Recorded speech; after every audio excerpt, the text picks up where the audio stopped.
I was talking with Pascal. I'm live streaming, and the title of this live stream is A Compulsion to Respond. Sort of. I sort of do have a compulsion to respond. It's less compelling. It has less, um,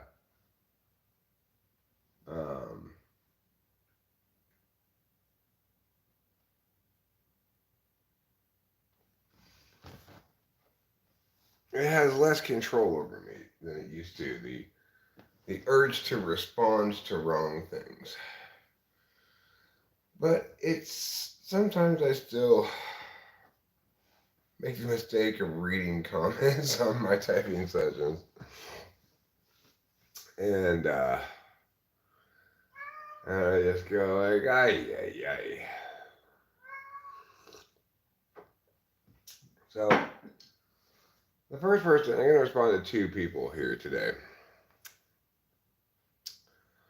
The first person I want to respond to is Carlos Paeva.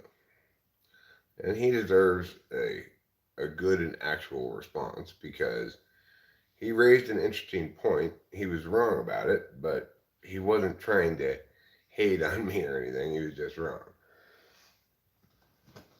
So Carlos Paeva says, there is no optimal number of steps to break a task down into. Carlos Paeva has obviously never written lesson plans. Absolutely, there's an optimal number of steps to break things down to, because that's the intersection of TE and FE. For people who don't use TE very consciously, then they need to have an order of operations laid out in front of them, how to do things, at what time, for how long, etc. And you can break something down into too many steps and just get people bogged down in minutia. You can break things down into too few steps and leave out critical information. But absolutely, there is an optimal, or perhaps two equally optimal, number of steps to break a task down into. Now, if people want to object that I didn't test CJ's TE enough to really establish TE polar, fair enough critique.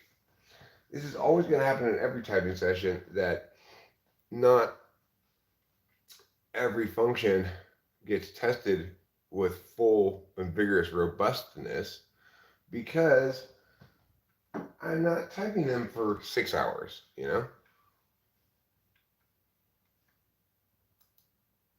But it's important to understand the difference also between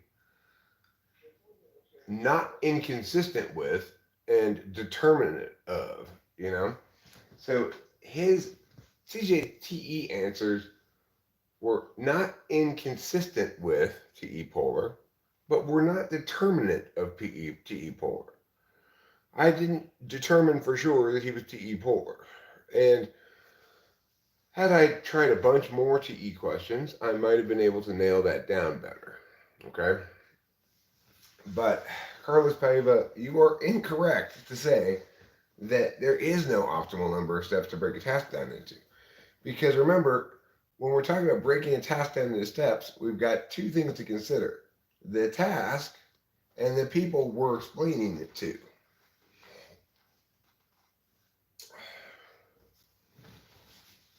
All right, now the second person I want to respond to, of course, is Jeff Shaw. Could anybody project more than that guy? It's like, look, one of the things he said was, my typing sessions, my typing approach is very subjective. No, I have never claimed that my typing approach is objective entirely. In other words, I don't make the mistake that Dave Superpowers makes and call my approach objective personality. But the thing is, what it is not objective exactly, it's defensible. So I'm objective in my calculations all the time about just about everything. Now, it doesn't mean I'm not driven by my subjectivities, but within a given node, I'm operating objectively. My deficit area is subjectivities. But most importantly,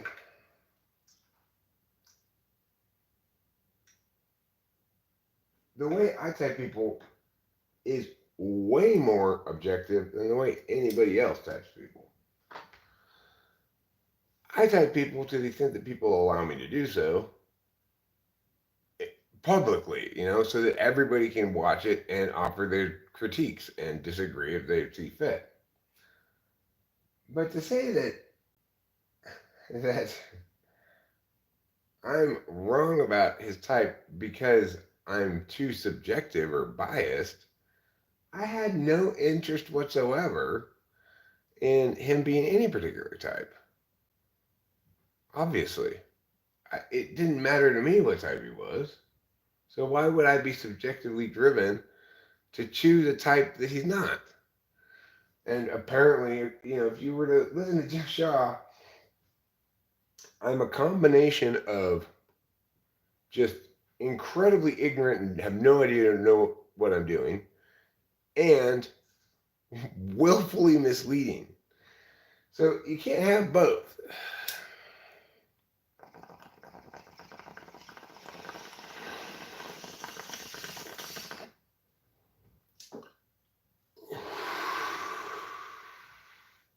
Hi, Jeff Davis.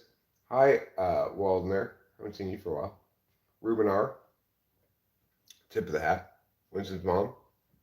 Tip of the hat you bought me.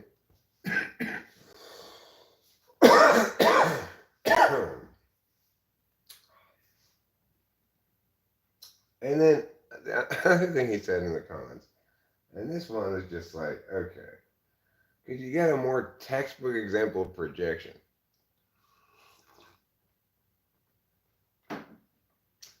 The warrant he used for me being subjective about shit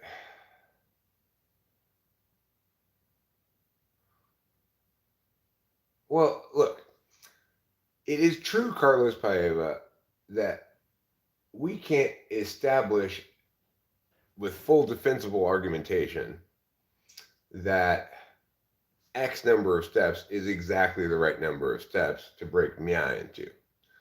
However, TE users, especially up top, won't raise the objections to the question that you're raising. And that's the beautiful thing about the way I type people. Even if you're right, doesn't matter if you're right or wrong about what you're saying about TE, it's I'm right or wrong about what it reveals about your type. So TE DOMs don't agree with you. That I've never heard a TE DOM ever raise the objection you're raising. That is very much a deliberator's objection. A deliberator action type objection, either deliberation then action or action then deliberation. That objection you're raising there about TE is not an objection a TE interfacer would raise.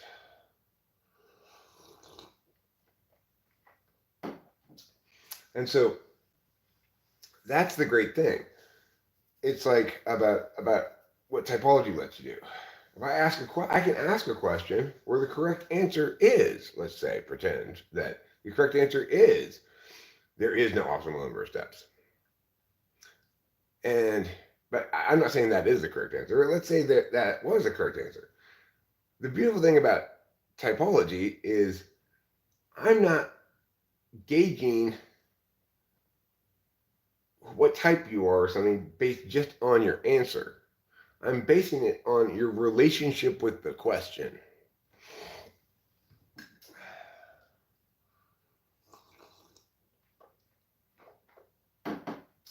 can, should, and efficient are all different things.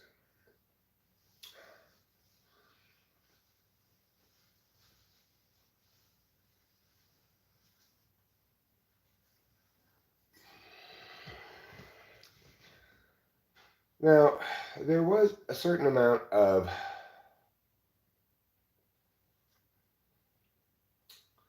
pushback, or a certain amount of energy directed towards the notion that CJ was an ESFJ and not an ISFJ. I will concede that you could probably make the case just as strongly for ESFJ as ISFJ. Somebody said in the comments, that seems like TI fourth to me. Otherwise, why is he having so much trouble with the TI question? As I've said many times before, and I'll say it again. 3, 4, 6, 8, especially. They can 3 can look like 4, 4 can look like 3, 4 can look like 6, 4 can look like 8, 8 can look like 6, 8 can look like 4, 8 can look like 3. Rachel's TI is about where, in terms of her answering TI questions, is about where CJ is. Not particularly good at it because it's third slot, so it functions primarily as an absolute value that you expect whatever else you're doing to validate against. Hey CJ, I'm responding to some of the comments in this typing session of you yesterday. So, anyway, Jeff Shaw said that the reason it's so subjective, my typology approach, or intimated such anyway, is because I'm so insecure. I don't think I've ever encountered a more textbook example of projection. I have plenty of flaws. I have plenty of things you can critique me about, right? But for somebody to call me insecure is very strange. I'm normally called arrogant, full of himself, conceited, an inflated sense of self-importance, thinks his shit doesn't stink. All of those kind of things are appropriate critiques of me. To call me insecure, I don't know, is he aware of how obviously he's projecting? I don't know. I couldn't be any more secure. It's like I was talking to Rachel a while back, and I was saying she sometimes likes to say things like, "Oh God, I know that was dumb of me. That was stupid of me." So Rachel, don't talk bad about yourself at all, please. And she said, "Well, you do it. You talk bad about yourself all the time." I say, "Yeah, but look. First of all, I'm action type and you don't. So when I state things bad about myself, I don't know them to be true, as a knower would, you know. But second of all, I'm not at any risk of low self-esteem or anything, right? Like, if anything, my self-esteem is too high. I think I'm like the world's biggest genius and stuff, right? So to call me insecure is just, it's like calling me a short fat black woman. It just it's as far from any defensible reality as you can possibly get. uh, I'm ubermensch insecure. Well, look, like everybody else, um I am concerned about my standing among people, you know. I want to be liked. I want to be respected. I don't want to be hated and disrespected. That's just standard operating procedure for all human beings, right? Does that qualify as insecurity? I don't think so. One might say if you were really secure, Eric, you wouldn't feel this compulsion to respond to people. But I mean, you do about the same on them as Rachel does.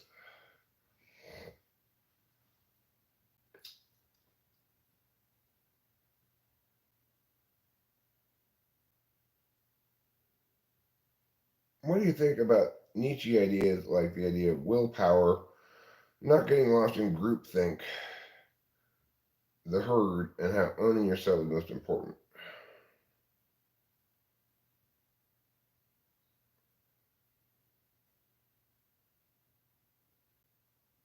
Yes, it's true. Just what just Davis says is true. FE users desire to be liked and validated externally a lot more than TE users. Absolutely the case. That doesn't mean all FE users are insecure.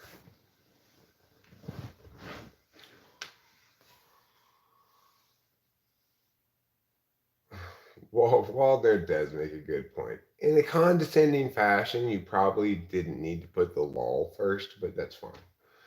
Um,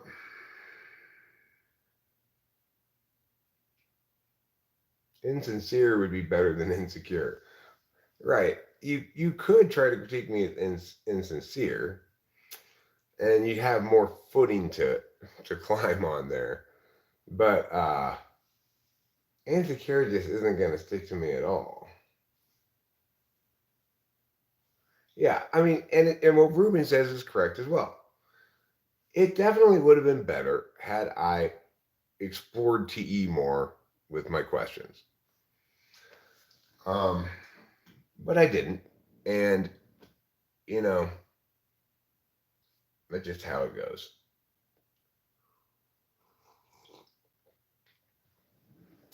Sure, CJ, I would not mind that at all, and I'm confident it would get a lot of good views. But what I really want to do is type you again once you've started dating Mac Daddy. Then we can do a double typing. We can do a compare typing, comparing ESTP and CJ O'Connell, who I say is ISFJ.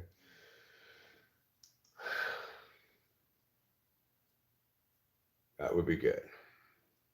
I am so excited for one day I'm on a live stream and Mac Daddy and CJ O'Connell are in the chat, and Mac Daddy says, "Guess where I am?" I go, "I don't know." And she goes, "At CJ's house." That would be great. That would be so exciting.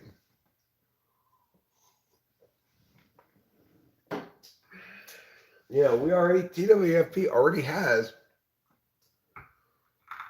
one married couple to its credit, Susie and Abraham. Susie and Abraham met on Talking to Famous People, and they got married, and Abraham moved to Norway to be a fish farmer. How great is that? That's so spectacular. She's like, "Guess what? Part two. CJ is pregnant."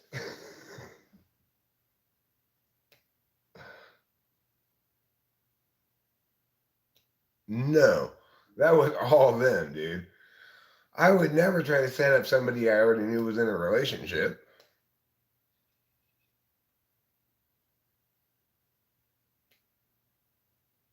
That is a great emoji combination, CJ O'Connell. And do you know what emotion it expresses? At 7:31, CJ used 3 emojis. What emotion does that convey? Who can guess? Who knows?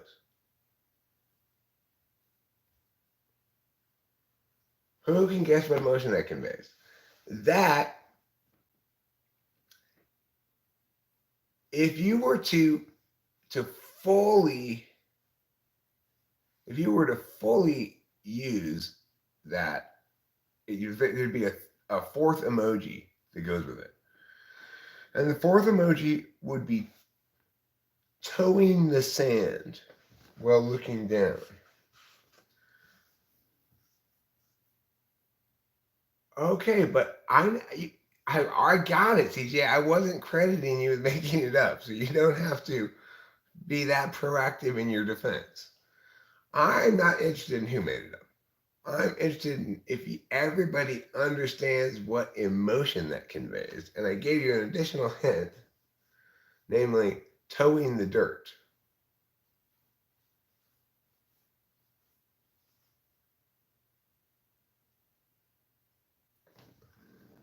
The fourth emoji is toeing the dirt. I don't know what that green thing is.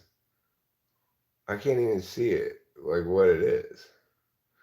It just looks like a green square with a little white splotch in the top left corner and like a graph of increasing. The price of yen is going up. Okay. Well, so anyway, since nobody's guessed it correctly, the answer is bashful. Bashful. That those emojis combined, ideally additionally with toeing the dirt, that conveys bashful.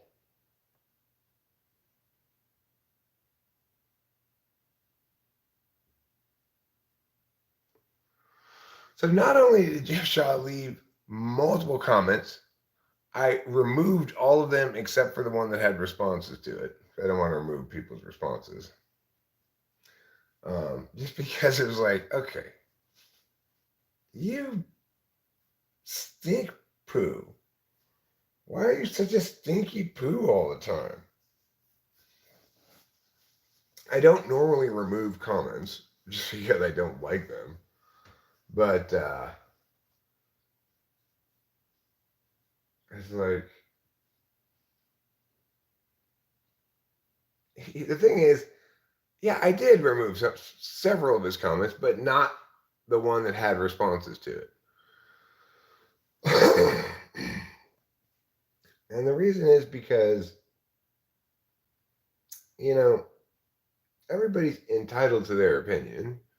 And I encourage people to engage in disagreement with me. That's how things get vetted, you know? Other people make arguments against what I'm saying and they get vetted. I really appreciated Carlos Paella making his claims about TE and optimality of number of steps, because that was a legitimate critique from him. It wasn't just a veiled attack on me, and it was wrong and something I could correct and wanted to correct and wanted to explain in a more nuanced way. Like, he's sort of right. There is no actual optimal number of steps, but the reason I asked the question that way is because people like Carlos will respond like he responded there, and TE Downs won't respond like that, you know?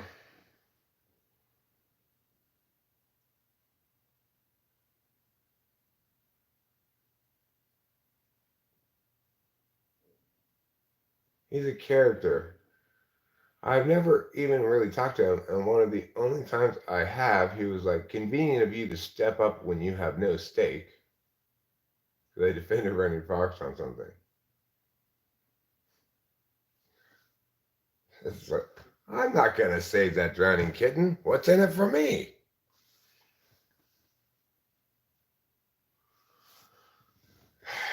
Yeah, I do too, Ruben. I think it's very possible he's an ENFJ. But I want to make it very clear. He's the anomaly. You're the norm, okay? ENFJs are cool, like Ruben. But Jeff Shaw is not cool because he is being eaten alive by envy.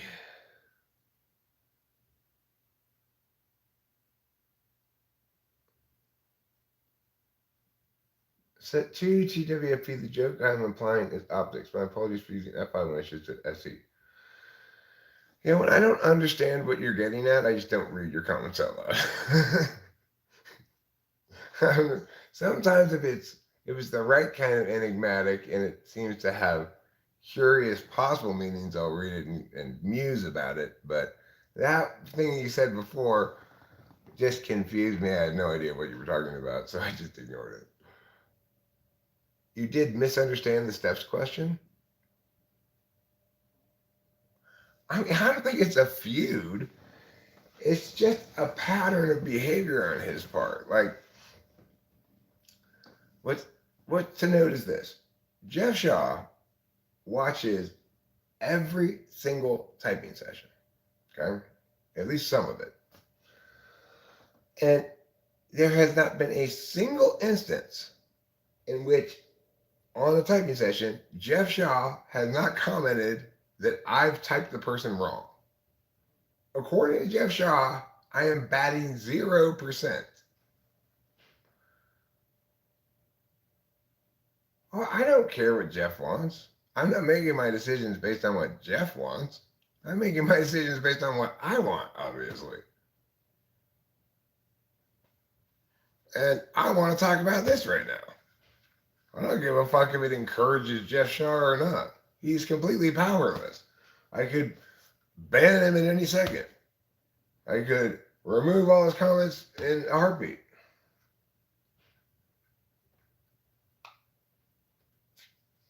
Who is Jeff Shaw? Nobody knows who he is. He's a guy, you know?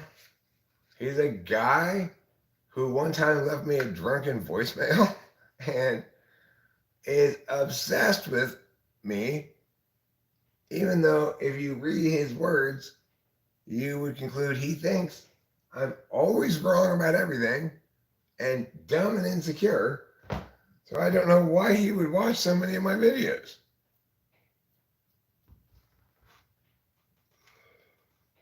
Jeff Shaw is a local eccentric. That's a good way to put it. He's like our town drunk, okay? The thing is, you might say, why does that town let that town drunk hang around and bother people as they're going into the five and dime? Well, the answer is he may be a town drunk, but he's our town drunk.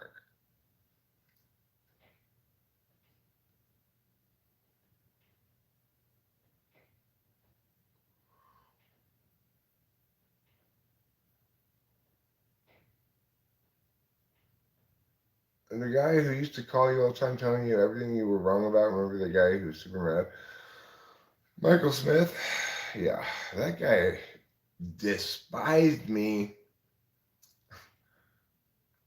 just out of nowhere, right? Like, and that is not the first. He could be an ENFJ. I said he's probably an INFJ because I guess he's just never said anything but NIFE shit. But it could just as easily be ENFJ. And the fact that everything's always holistic and there's no examples and shit like that for anything, that does tend to lean towards ENFJ. But you know, I just want to make sure that Ruben understands that my critiques of Jeff Shaw are not critiques of ENFJs. You know, it's like Becky's an ENTP, and she's totally horrible and toxic. That doesn't mean ENTPs are horrible and toxic.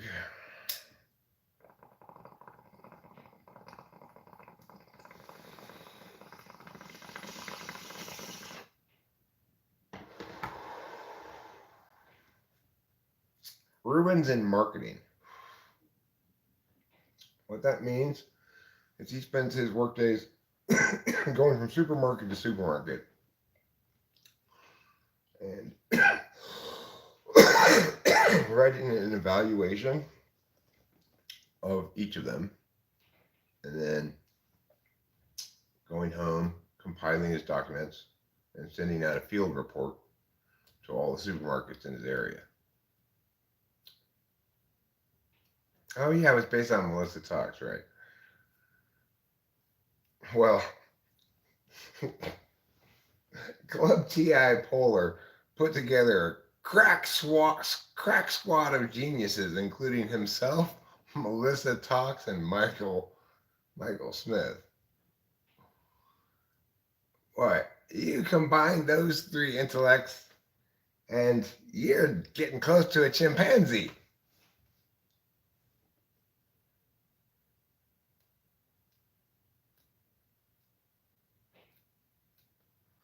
You definitely can bribe any demonstrative people. And if you're as funny in real life as you often are around here, I bet you get a lot of good laughs from people too. And what could be more gratifying than that? That's the most satisfying thing that can happen as you go about your day. Is you walk into a store or something and you make a good joke and everybody laughs. That's the best thing that can happen. When Rachel and I went to the rock store where the Sasquatch was during the Butterfly Festival in town, and we bought that geode over there.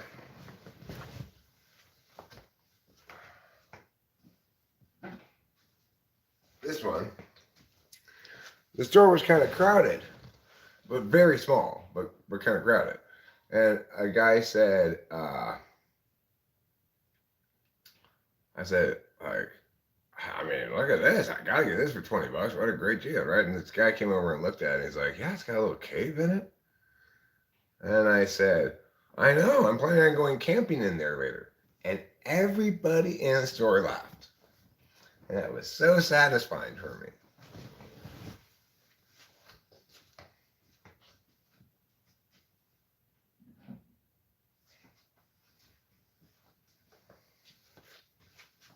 Those are my happy moments. That's my SI spank bank.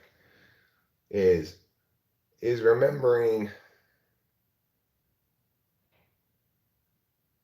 I mean, he may have issued that qualification at some point after being hammered by the fact that he didn't qualify it at all up front. He just directly accused me of rape, even though I never even met the woman. I've never spoken a word to her or even met her. But that's what happens when you're TI polar and you think words don't matter or mean anything.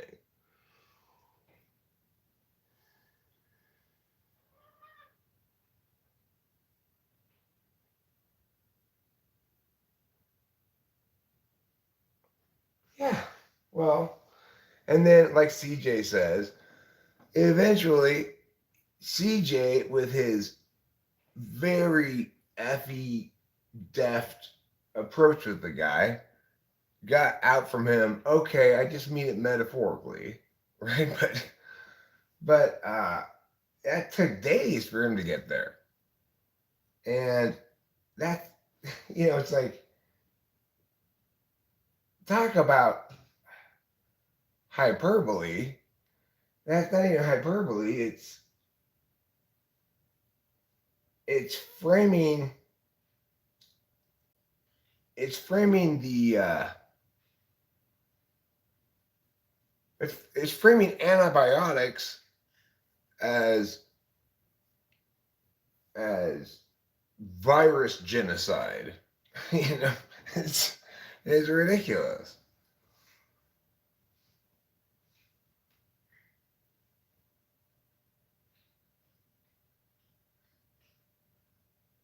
He didn't just call me a rapist. He called everybody at CJ's stream a rapist too.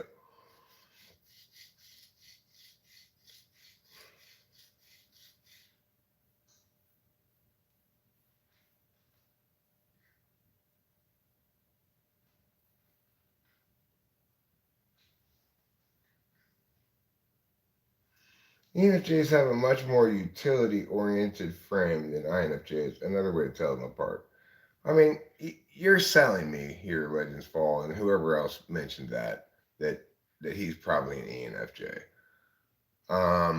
I'm not sure why I ever said he's an INFJ in the first place, except he may have said he was an INFJ, and I just went with that. Or I may have just saw the NIFE and combined that plus drunk. I thought, well, maybe that would explain, you know, a drunk INFJ might behave like that. But I don't know. The thing is also, an ENFJ is more likely to dislike me because beneficiary types often have somewhat difficult relationships with their benefactor types. And I'm the benefactor, ENFJ is the beneficiary. Not always. Ruben and I obviously get along great. And Chow Wan and I get along great. And she's an ESTJ. So there are exceptions. You know, you don't always dislike your benefactor type. But it is a lot more likely for an ENFJ to dislike me than an INFJ.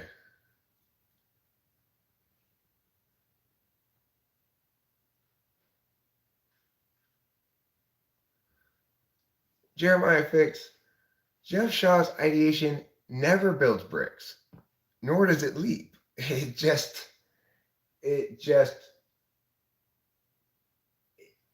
What Jeff Shaw is doing, okay, like in Japanese cartoons, they'll have something with English writing on it, and it's just like pretend cursive. You know, it doesn't say anything. It doesn't have any actual words, right? So he's doing the equivalent of that in his critiques of me.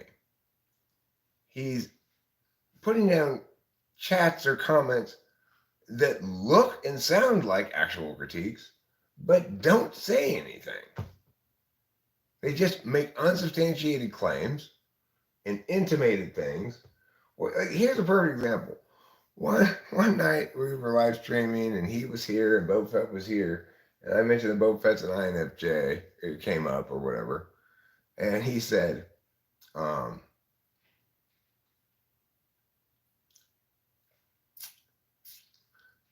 Fett's not an INFJ. Look for the TE, hint, hint. Of course, if he were to make an actual critique, it would sound something like this. In the following chats, Boba Fett, spots 1, 2, and 3 here, seems to be talking in a way that reveals TE fluency, as when he says meow, quote unquote, when he says meow, quote unquote, and when he says meow, quote unquote, all those things seem to reveal more TE fluency than TE polar we would expect to see in TE polar. That would be an actual critique, right? When she's making an actual argument with justifications. Instead, you can use the word CJ uses here. He just wants to be cryptic, or the word I've used in the past, enigmatic. He just puts enigmatic, holistic, Japanese pretend cursive, you know? And when pressed to explain himself, he collapses to what Ruben just says there. Just intuit it correctly. Oh, thanks. Thanks, Jeff Shaw. That's so helpful to me. It's like, the problem he runs across is this. I'm fine with being wrong as long as there's some way for me to correct it. So if you tell me I'm wrong about something, I'll ask you to explain yourself better if you haven't explained yourself well enough in the first place. And then I will determine whether you're correct or not. And if I am wrong, I'll change my perspective or position on the thing. So the problem with Jeff Shaw is he never gets past step 1. He says, you're wrong. And I go, okay, why? And then it goes, if you don't already know it, it's too late for you. Or something like that, you know? All right, Joshua, you are the worst teacher in history. You keep telling me there are important things I need to learn. You know them, but then you refuse to ever teach them to me.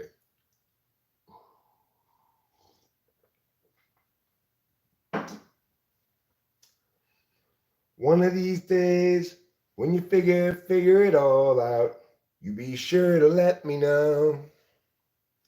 Just come right here, stop and whisper in my ear what it is I want to know. That's a Camper Van Beethoven song. I think it's called One of These Days, maybe. But it's a really great song. And when I heard it on the YouTube musics the other day when I was driving with Rachel, I said, "Oh my God, this song is the song I want to sing to Jeff Shaw." Let me see if I can pull up the lyrics.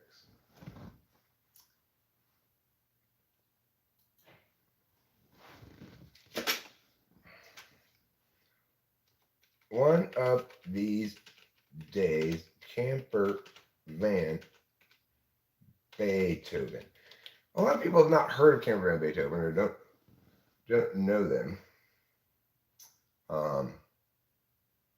But for such people who've never heard of them or don't know who they are, you probably do know one of the main guy from Camper Van Beethoven's songs when he had a brief solo foray. He made like one or two solo albums. And one of those songs was a hit. And it was called Low. Being with you, girl, is like being low. Hey, hey, hey, like being stoned. You may be familiar with that song. The guy who wrote that song wrote this song too. One of these days, when you figure it all out, will be sure to let me know. Well, I'll be right here. Come and whisper in my ear what it is I want to know. One of these days, gonna get into it way on over our heads. And you'll find out that there's no place to hide. But if you fight and if you fall, don't fall back into yourself. You can fall back on me. It's a good song. I'm not doing it justice. One of these days when you figure it all out, put your lips against my ear, tell me it all or tell me just a little bit, you know? It's what I want to hear.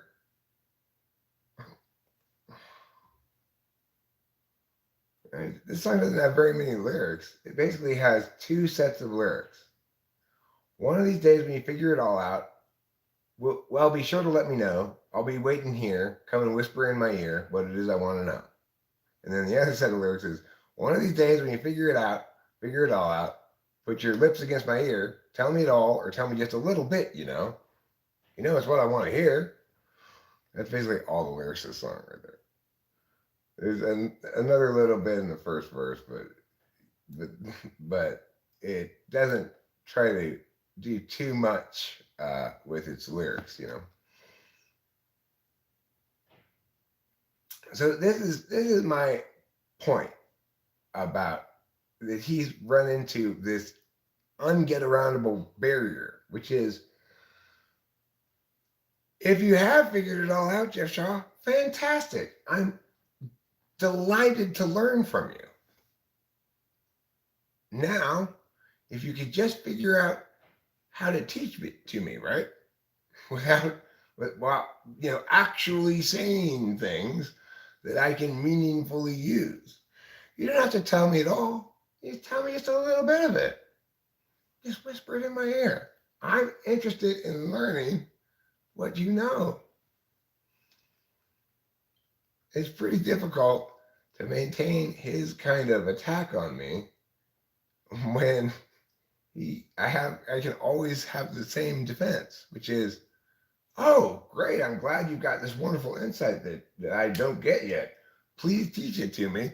And then crickets every time.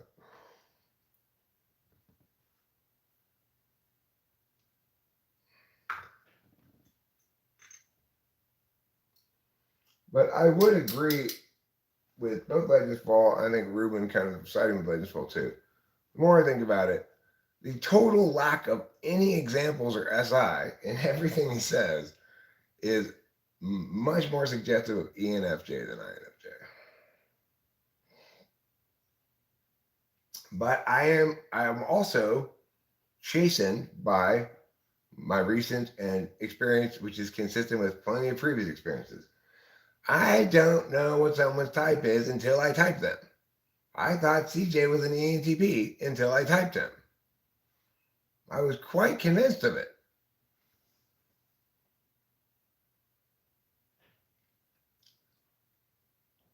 What he's trying to impart is that there's a holistic clarity that if I had it, I would finally see how I'm wrong about everything all the time.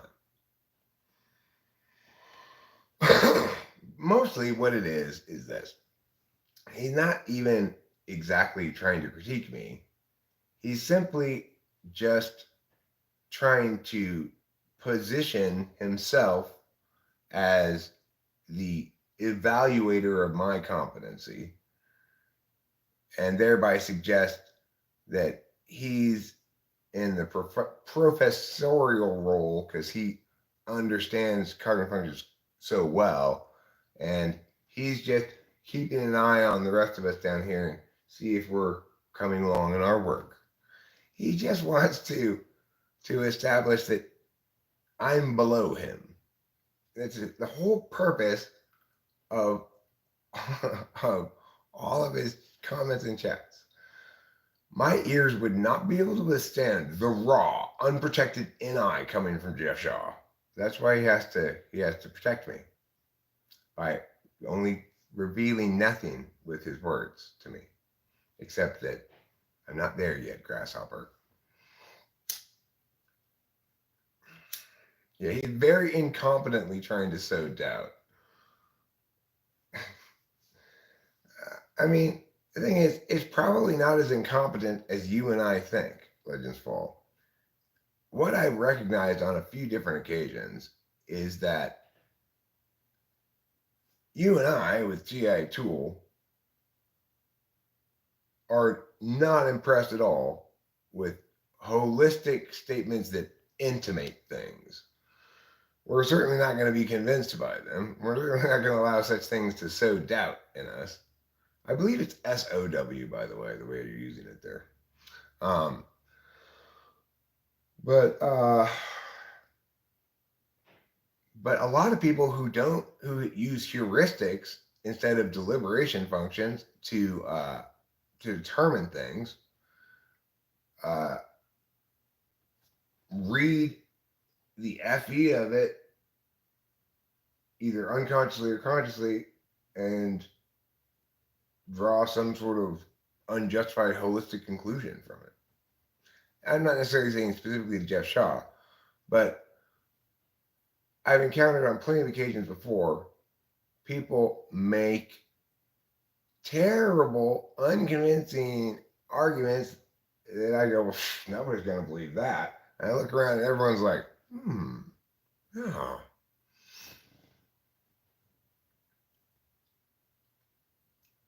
It is nice of him to protect me from the impact of his wisdom unfiltered, you know. That's how Philip Seymour Hoffman died. He tried to take Jeff Shaw's wisdom straight into the vein. What he should have realized is this is a lot stronger than regular heroin.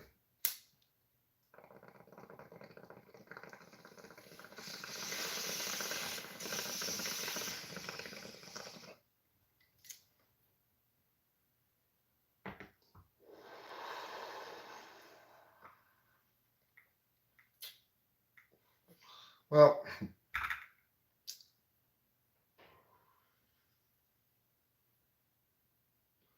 You know, like I said to Rachel the other day, she gets to use her throat chakra a lot during relations.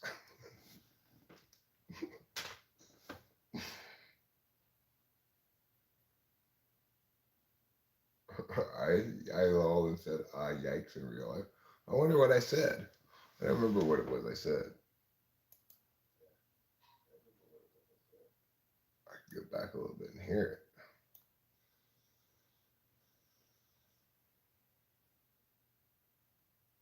Oh, this Philip Seymour Hoffman thing. That's what it was. Now I remember what I said. Never mind. I don't have to go back and listen to it.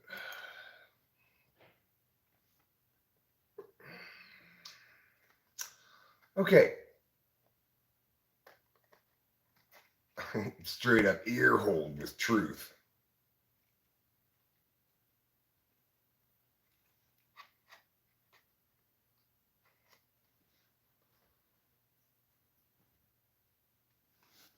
R.I.P. Philip Seymour Hoffman.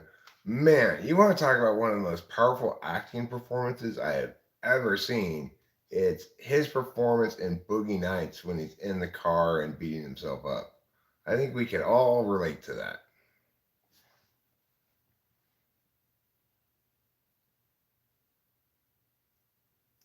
Like a lot of people with overactive minds, they need something to shut down the noise. Well, look, I totally sympathize, empathize, whatever. I am one of those people with an overactive mind who has spent his whole life trying to slow his mind down or figure out how to relax and comfortably be happy doing things regular people do, you know?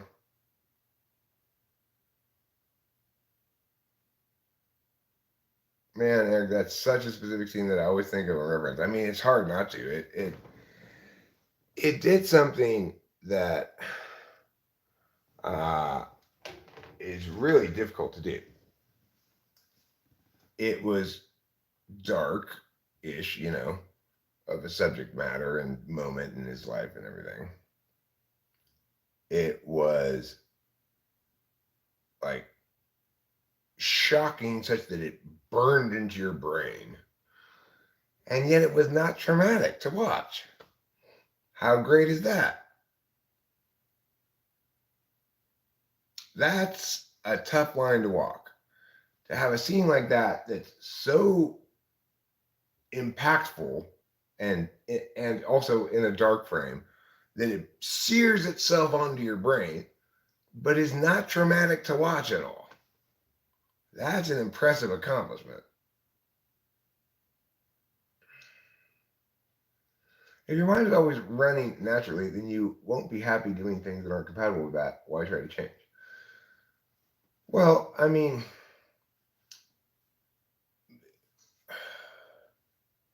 what I'm saying is there's a restlessness that happens um, as one tries to both integrate with a world that's very different from oneself and live authentically as oneself. There's inherently a disconnect there, right? There's friction's going to be caused because I want to integrate smoothly with the normal world. And integrating smoothly with the normal world means I'm engaged in certain kinds of things that periodically cause static or meow for me. So I have to balance it. I've got to balance how much energy do I direct, into integrating with the normal world, and how do I manage that energy while concurrently authentically being myself, knowing that me authentically being myself grates on a lot of people. A lot of people don't like me.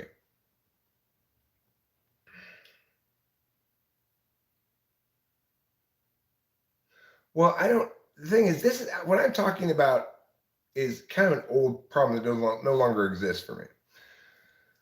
when I was working full time and shit, right? Then I had to deal with a lot of concrete normal world shit. And I also had to deal with a lot of other people because I was the boss of everybody except for my boss. So so obviously when even though it was a good job for me and everything, any kind of job where I'm supposed to be an administrator as well as a debate coach. The debate coach part of the job was fine. That was great. But I was the main administrator. I hired and fired people. I sent lesson plans to all the teachers. I was the administrator. I did the administrator jobs. So for me, that doing that kind of work is not naturally compatible with how I am, and it requires me to use a lot more FE interface when dealing with other people. That's much more considering how things are going to impact them and not what's correct. That's stressful for me. It's difficult to maintain that for long periods of time. I do have plenty of demonstrative TE. And in fact, I had a very TE job. I made a bunch of lesson plans. I made a whole massive curriculum for multiple levels of students in multiple speech and debate areas. And I built her whole school architecture, this massive set of documents. And it was all TE. But I had less trouble with the TE than I did with the FE. Being an administrator who was the boss of everybody but my boss meant I had to deal with a lot of people. Like somebody calls me, "Oh, Mr. Strauss, yeah, I'm really sorry, but I'm not gonna be able to make the class today." And it's like 45 minutes before class starts. I'm like, okay, how am I supposed to? It's like what I want to do is the fuck, get your ass in here. I cannot get a sub at this late juncture. That's what I want to say, right? I can't say that to that person. So I got to be all like, figure out how to FE this shit, It's so hard. I didn't have to deal with an ESTJ mom. I had a wonderful ISFJ mom. I had to deal with an ESTJ dad. That is better because at least it's consistent with gender roles. My dad was Red from the 70s show. Okay. When I watched the 70s show, I was like, oh my God, this guy is so much like my dad. That was basically my dad, Red from that 70s show.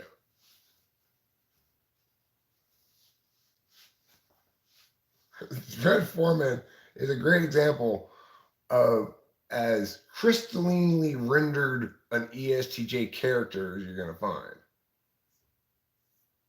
Wise in some ways, stubborn, and resting dick face. My dad definitely had resting dick face. And I walked up to him at any point if he was in his head. He's always looking at me like, God, you. And then I talked to him and it turns out, oh, hi, how are you? It was horrible. I was constantly misreading that fucker. Yeah, Red Foreman is a great character. And he was a great dad. My dad was a fantastic dad all of my childhood into college, through college or whatever. I just did a poor job of becoming an adult from his perspective. And he blamed himself. He thought it was because he raised me wrong. Dad, you could not have done a better job of raising me. I was just born to be a fuck up. So it's not your fault. In heaven, just remember that. Me being a fuck up had nothing to do with how you raised me. Don't give yourself that much credit, Dad. My fuck uppery is more robust than your parenting could ever have fixed.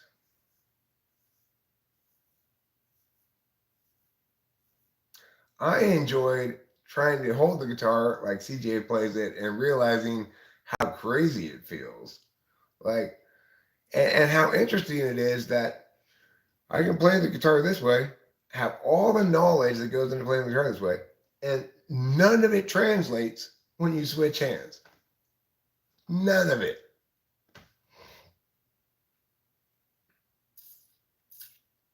You'd have to teach yourself to play guitar all over again. I mean, if you were to undertake that foolhardy project of teaching yourself to play the other way around after you've already learned one way, if you were to undertake it, it is true that you learn faster than if you didn't know how to play guitar the other way. So to some extent, the knowledge would be useful. But if you don't, if you're just like turning around and trying to play something right now, you go from badass guitar player to completely shitty beginner who can't play anything. How crazy is that?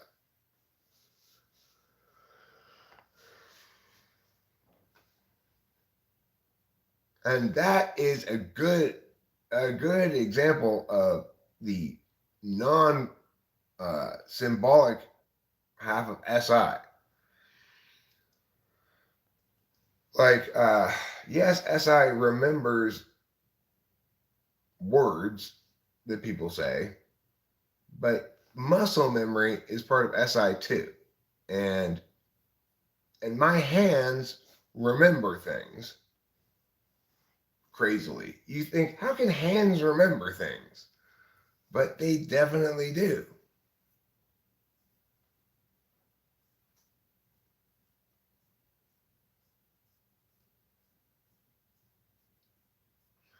Well, Ruben, yeah, the thing is, presumably if you're SI polar, you're least reliant on that kind of knowledge, or at least you're least conscious of when you are using that kind of knowledge.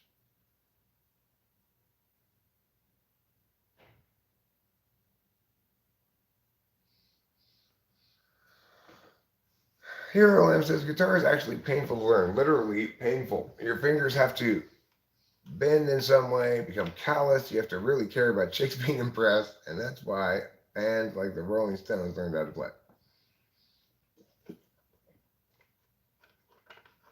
Well, here's my experience about that.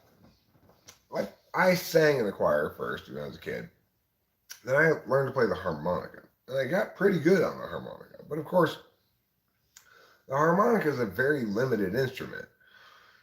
Anytime you want to play in a different key, you got to get a different harmonica.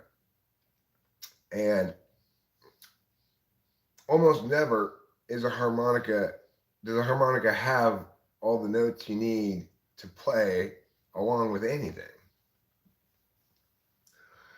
Also, you can't sing and play the harmonica at the same time. So, in my early 20s, late teens, I think I was like 20, 21 years old, maybe when I started playing the guitar.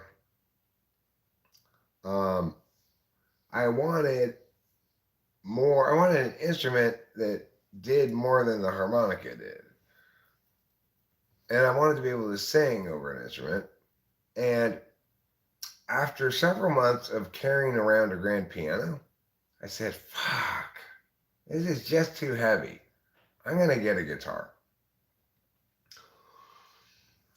No, that's not really true. I didn't carry around a grand piano.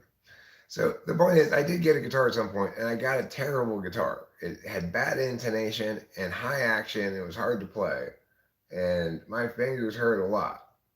But I learned a few chords, and I was like, oh, I can do that. And I just started singing with it right away, you know.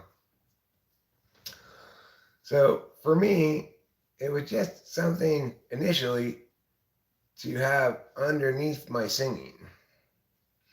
And then I can still kind of almost feel that feeling of like, oh my God, I can do this. I'm playing this. And then this. What if I move my finger here? Oh, that sounds cool. Oh, I like that. And then, after a while, my fingers stopped hurting so much.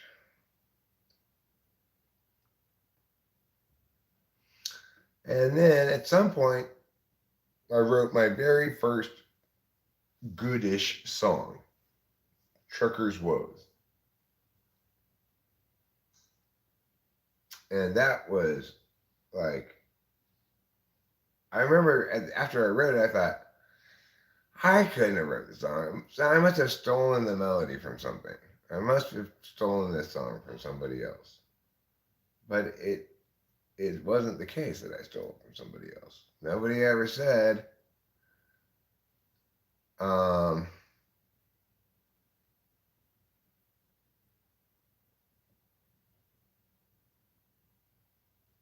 Dylan sucked at everything. Maybe he didn't suck at lyrics. I haven't. Let's put that question aside for a second. Accepting lyrics, Bob Dylan sucked at everything except songwriting on a couple of instances. He was a shitty singer. He was a shitty guitar player. He was a shitty harmonica player. By and large, he was a shitty songwriter and a horrible artist. And that's the truth. He did have a couple of songs that are iconic,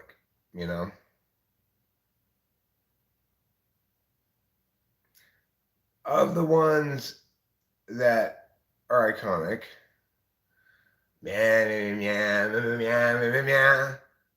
that song, pretty terrible. But I guess a pretty good song, even though I don't like it, it's still a good song, is how many roads must a man walk down before they call him a man? The answer, my friend, is blowing in the wind. The answer is blowing in the wind. That song, you got to give it credit because everybody could sing it. It's got that iconic, like, it is what it is, and there is no other thing that is that, But he's a case study in the damage that happens when someone's called a genius too young. And it ruined the rest of his life because he never made good art anymore at all. And he felt like he still had on this mantle of genius. He couldn't accept that it was false, but he couldn't prove that it was true.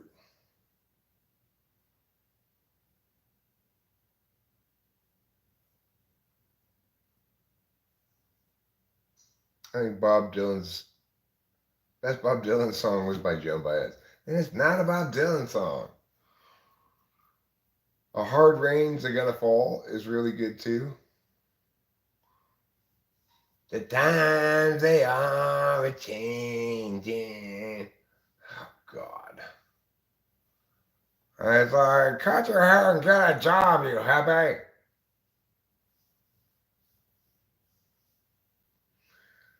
I don't know. Every time conversation about Dylan comes up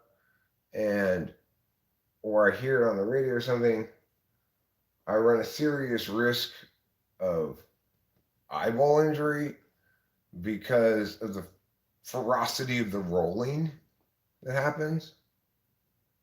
Oh yeah, Knocking on Heaven's Door is a good song. Is that by Bob Dylan?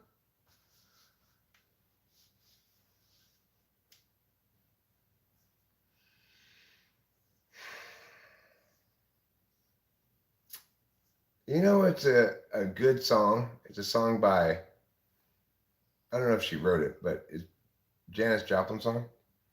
The song that says, "Oh Lord, won't you buy me a..." Let me look at the lyrics too. I can sing the whole song. Why did my cowboy go? That's all I have.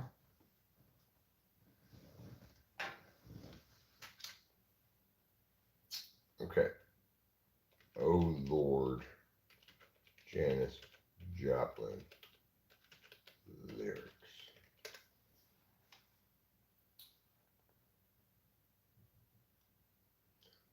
Oh Lord, won't you buy me a Mercedes Benz?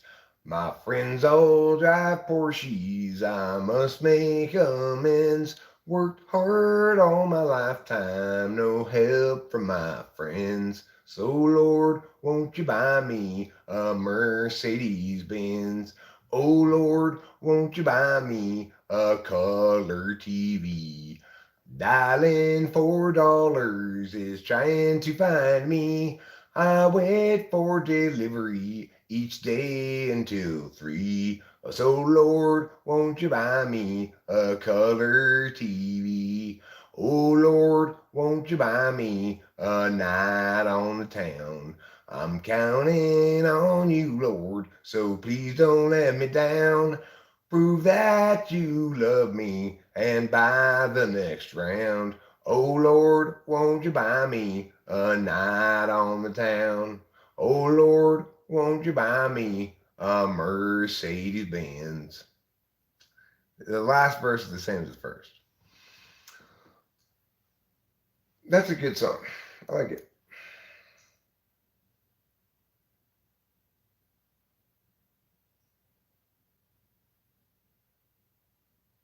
The reason you could not grok Dylan's singing, lyrics, or poetry is because they were bad. Not all of his lyrics are bad. Don't get me wrong. But it's never a good way to make good art to be contemporaneous to the moment historically. You need to make sure it's timeless. Like if you write a song about Donald Trump, you know that's not going to be listened to 100 years from now. Zero chance of it.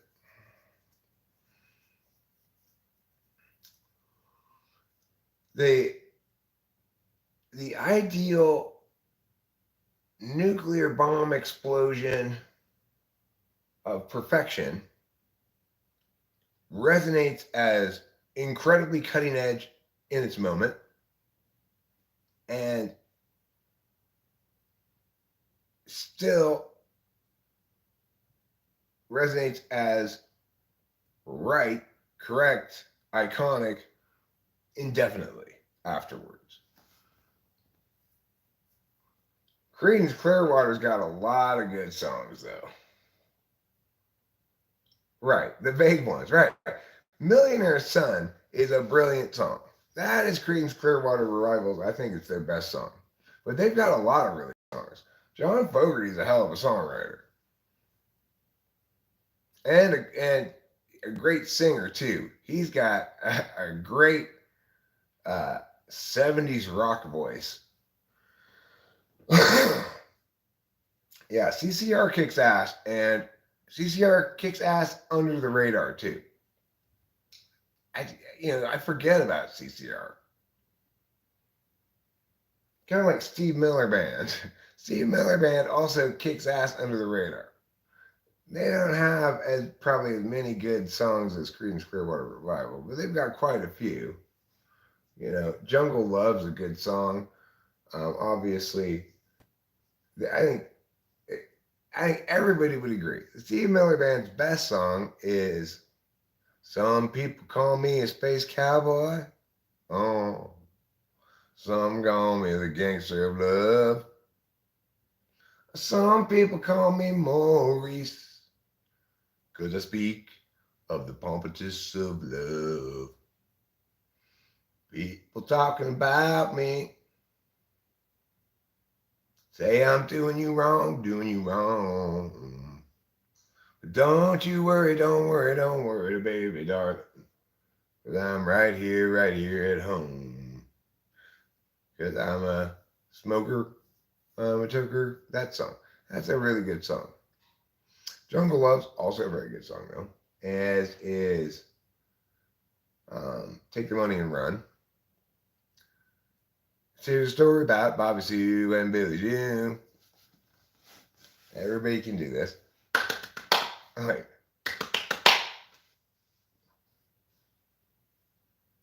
I don't like Fly Like an Eagle, but it is an iconic song. It's my least favorite of their hits, Steve Miller Band's hits, but it's still better than their not hits. And I recognize, I respect it and acknowledge its iconic status, but it's just, I don't know, maybe it's a little played out for me or something. It's like Hotel California or something.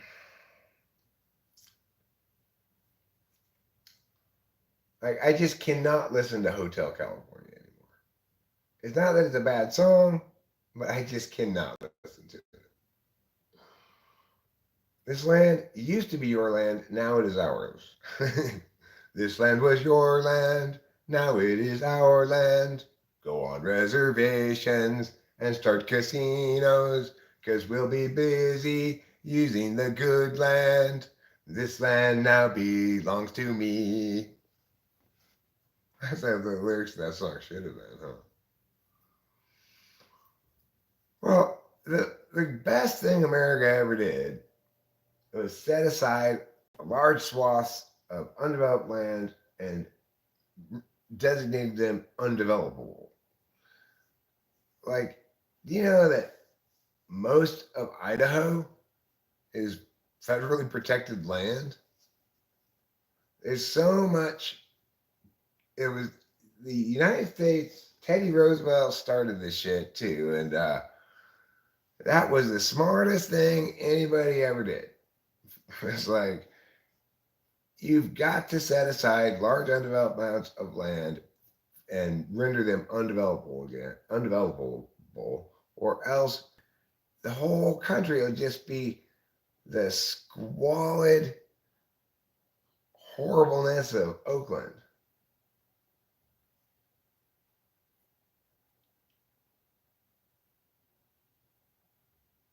There's a great meme though where it's a picture of Steve Miller Band on stage performing, and it shows a singing bubble of Steve Miller saying, "Some call me the gangster of love," and these thought bubbles above every one of the other band members that says, "Nobody has ever called you that."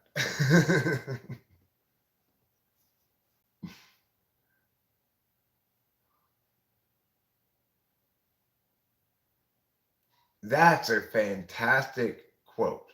Complaining about a problem without proposing a solution is called whining. And that, you know what, I would love to put that as part of my campaign slogan. Do not come up to me and tell me and complain about those damn Democrats or damn Republicans or Biden or Trump or whatever. That's not engaging politically in a meaningful way. That's called whining. Good job, Teddy Roosevelt, with that quote. It's fantastic.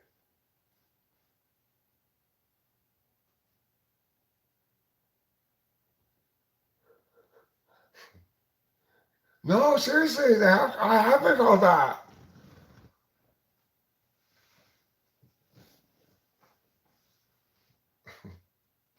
Well, Steve Miller's not the most conventionally attractive fellow. Um, he chose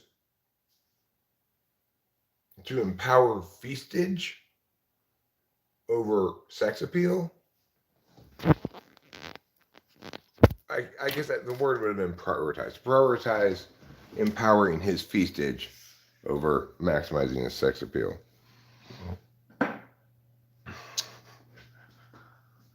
If I were fat, I would say I'm not fat. I was simply empowered I simply prioritized empowering my feastage.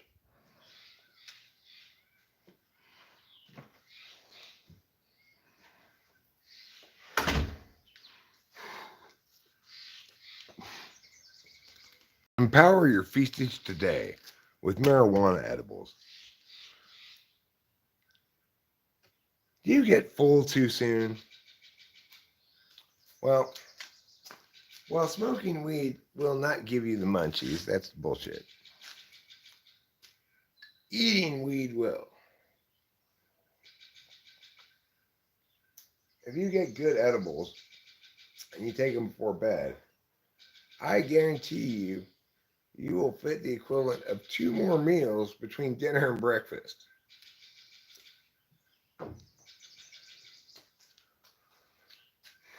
You get up once to get a bowl of cereal, and you get up another time to eat all the leftover pizza. So, if you want to really empower your feastage, try to eat edibles before bed every night. Good, strong edibles. And you might not even remember having gotten up to eat those things in the morning. But then when you get up in the morning, you'll be like, oh, I guess I had cereal last night, and I mean, where all the pizza's gone.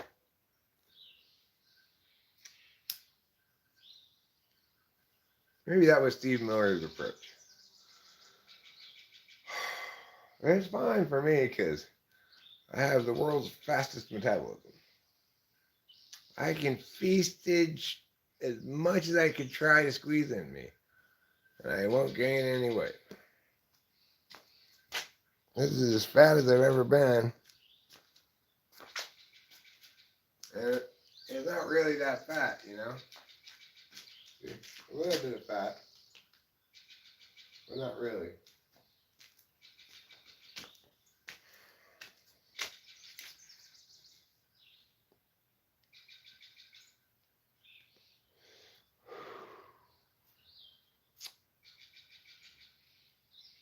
Of course, I burn a lot of calories providing woodland cutlets to the woodland friends.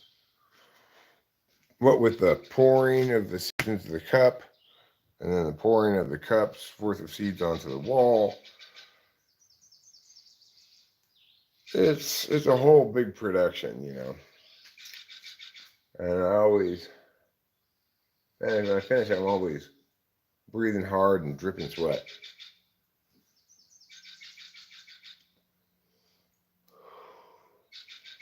But you know, I don't mind doing a little back-breaking labor on behalf of the woodland friends. That's what friends are for. Okay, woodland friends, I'll bring you more cutlets. All right, I will. Just give me a second, I'm smoking a cigarette. I don't tell you to start eating your cutlets when you're still smoking your cigarette. Why are you telling me to bring you more cutlets when I'm still smoking mine? It's rude. That must be Effie Polar Bird. Funny thing is, Effie Polar people are not rude. That is totally incorrect to say that. They're just sometimes oblivious about FE things. But even that, because they're TE tool, they probably developed some protocols that they execute that serve as heuristics of sorts to avoid big FE mistakes.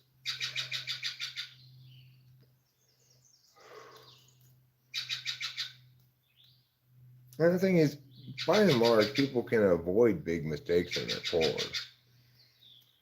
But, you know, like, they will have made a few. People learn from their mistakes, you know, and try not to repeat them. I guess you could say my life was defined by a series of FI mistakes, namely the sequence of relationships I got into. But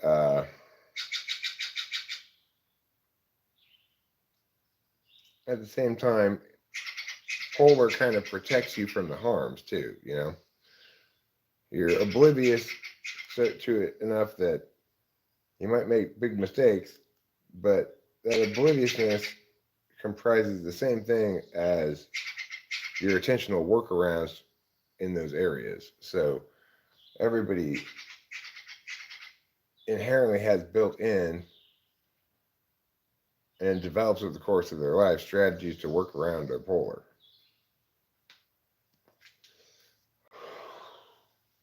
It's your eighth slot that ultimately gives you more trouble.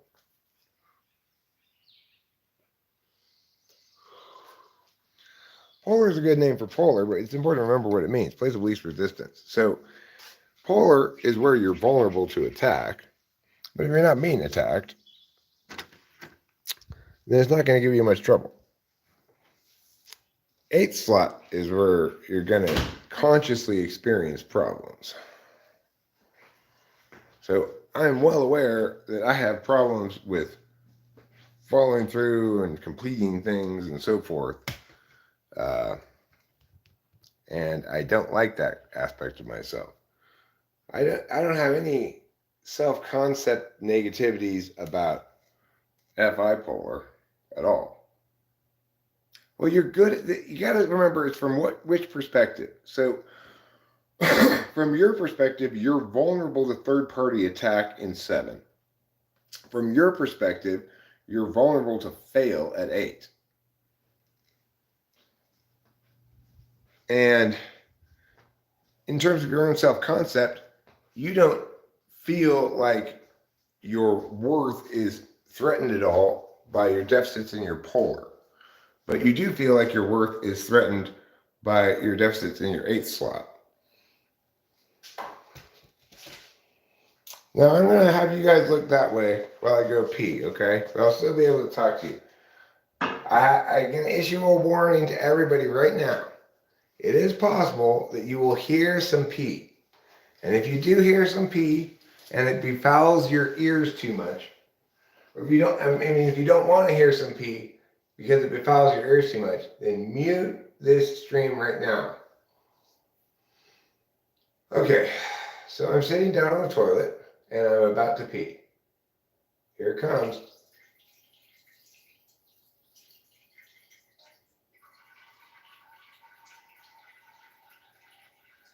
Can you hear it?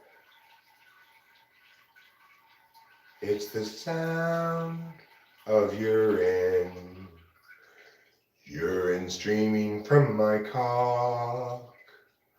It sounds like tinkles quite a lot.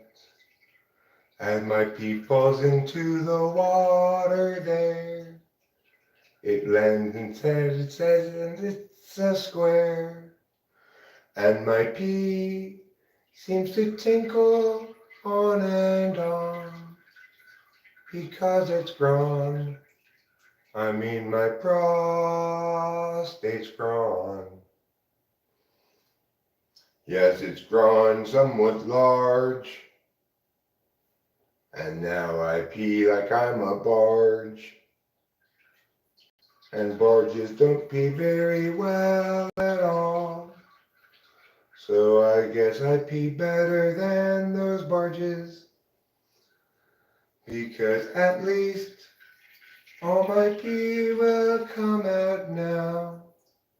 And that'll be how I'll be done with urine. And then the urine starts again. I squirt out last squirts in my min. And gas escapes then from inside my butt. And pretty soon I'm saying, now what? I am done, and I'm shaking my cock now. That is how I rid myself of droplets. And now I'm pulling up my pants, all button them and zip and that. Proceeds into attaching my belt. It's one of those Boy Scout kind of belts. But one more thing I should flush the toilet now. And that is how you go, urine. And my extroverted feeling says wash your hands after you're peeing.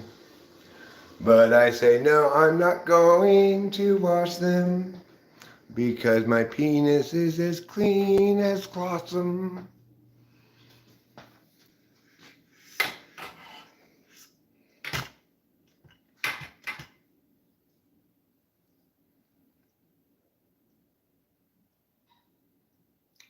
I don't say that about you, Peter Dentici. And what other people say is irrelevant.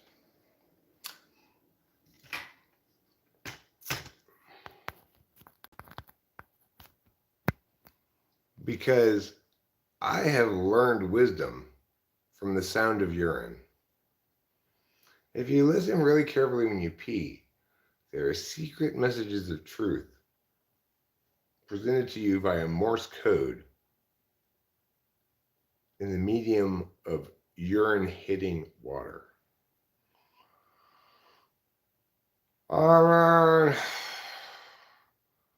You seem like an ice of pee to me? Right. What? CJ seems like an interview and he wasn't, so don't. What I think seems like doesn't matter.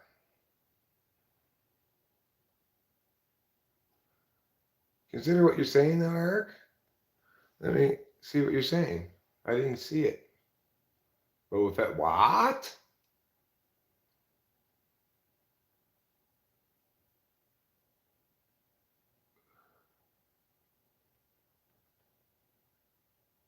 Why do you think your NI is good?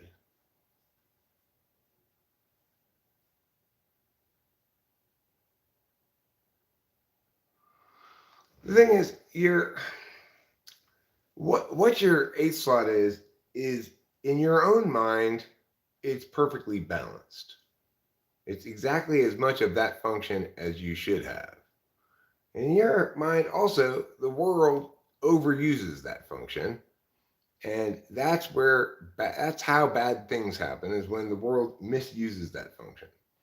However, you're also aware, you might call it your insecurity function, that you can't trust yourself because you can't be willful with it. So it's like, I am very loath to start certain kinds of things or agree to certain kinds of things because I like to preserve my capacity to allow my SE to autopilot. When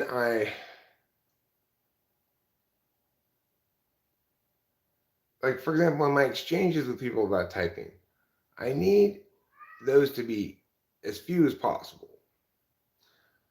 That's how it turns out that's why I have it structured the way I do. Like, I get a PayPal message, they've already paid me, so I don't have to worry about collecting payment from them at some point, right? You can't even book a session until you pay me first.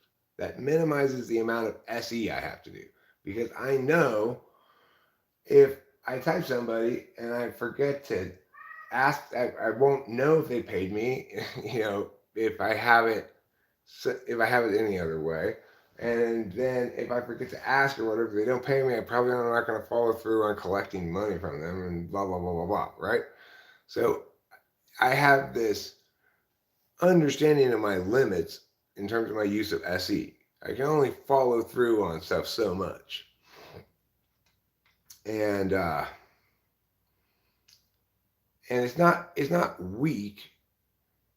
In fact, to some extent, it's quite strong. Like, for example, Rachel's SI is robust in that she can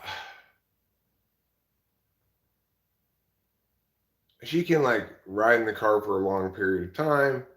She's not somebody who's going to be like, I need to get out and stretch my legs, or she'll if she has to go to the bathroom, she'll wait a long time and barely notice it.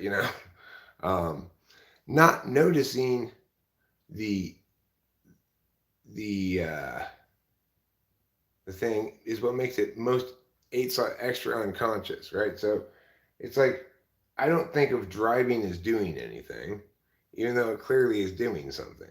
I think of it as something that occurs between doing things because I'm so unconscious of SE.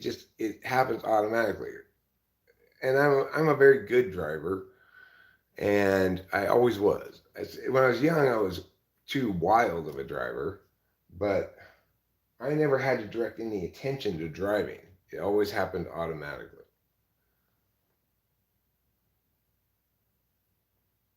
Well, it's not just pee. I mean, it's food, it's beverage, it's everything. So, like, it's not so complete as an ENFJs, but uh, INFJs are much more hardy when it comes to discomfort than somebody who's SI conscious. Like, I'm much less hardy when it comes to discomfort than Rachel. So in that regard, her SI would look to a third party as strong. What was actually very unconscious looks to a third party as strong. And whenever we talk about these things, we have to include the perspective of your perspective about yourself, third party's perspective about your use of that function, or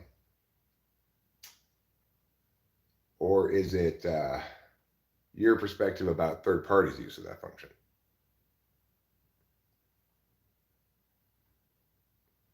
Well, and that's totally fine. Look, I get it that people may not be totally convinced that CJ is an ISFJ. Um, I encourage all actual legitimate uh, disagreement or questioning or whatever. What I don't encourage, and I guess I don't really like it, but he's our Jeff Shaw, but is Jeff Shine me? Like, if you're gonna be unconvinced, that's perfectly reasonable. If you're gonna negate the conclusion, have a reason, not just Eric's wrong again. And the reason is because Eric's so insecure or some bullshit like that. I don't like that. When people disagree with my typing of them and they have their doubts, usually it can be attributed to the fact that they have a wrong understanding of what a given cognitive function is, or that they're still trying to prioritize matching up the typing I did with their understanding of the type via type descriptions. That's probably the most common one, right? Well, from everything I read about ISFJs, though, they're like, nah. Well, those type descriptions are just, um, they just exist to confuse people if they're used that direction. You can't say, his cognitive function stack, though, doesn't really match up with the type description. You have to say the type description doesn't match up with the actuality based on this person's cognitive function stack. I'll notice that I need to use the bathroom, but just as easily as taking my next breath, I disregard the notion and effortlessly go about my doings as if it hadn't crossed my mind. I've thought about peeing out little bits at a time. Let it evaporate. Repeat. I wouldn't do that on account of society. Well, if it's a warm, windy day, your pants will dry quickly. You just wear very dark colored pants, and the thing is, you don't even need really, Ruben, to worry about the smell if you just pour a little bit of fresh step with blade in your pants. It does a wonderful job of suppressing cat litter smells, and I don't doubt that it can solve your odor problem while allowing you to implement your very, very efficient peeing plan.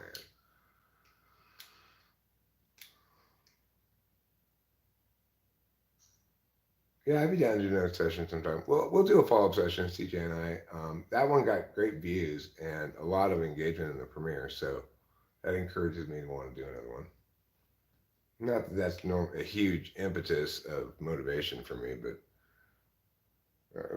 a huge source of impetus for me, or a huge motivation for me. But regardless, um,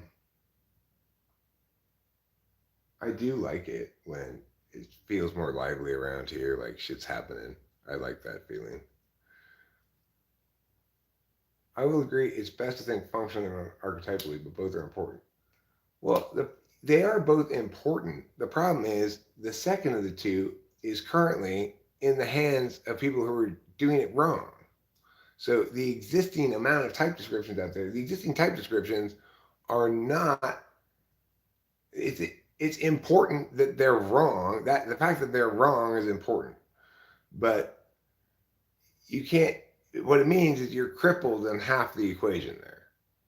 And in an ideal world, we have accurate type descriptions for each type that are accordingly more frame level and less particularist. Yeah, we'll wait a while. I got 3 typing sessions I got to do today because I rescheduled one from last night.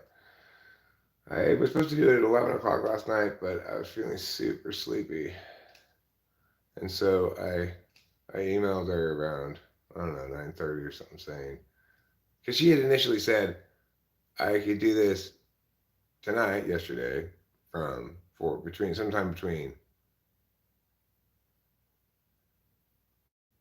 6:30. I don't remember the times. Sometime between 9 p.m. and yeah, or whatever.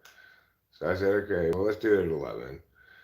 But she said I could do that today or tomorrow. I said today yesterday, but then I emailed her after later and said, no, let's do it tomorrow. So we're gonna do that tonight instead. Um, well, you can't define a type, obviously, except as an ENTP is the attentional configuration, extroverted intuition, introverted thinking. Everything else follows from that. But yeah, I like those nutshell videos. I like making them. They're fine. I'm starting to uh, re-engage intellectually with typology after being disengaged from it for the last 6 or 7 months or whatever. No, you're not wrong, CJ O'Connell, and that's a demonstration of effective NI on your part. But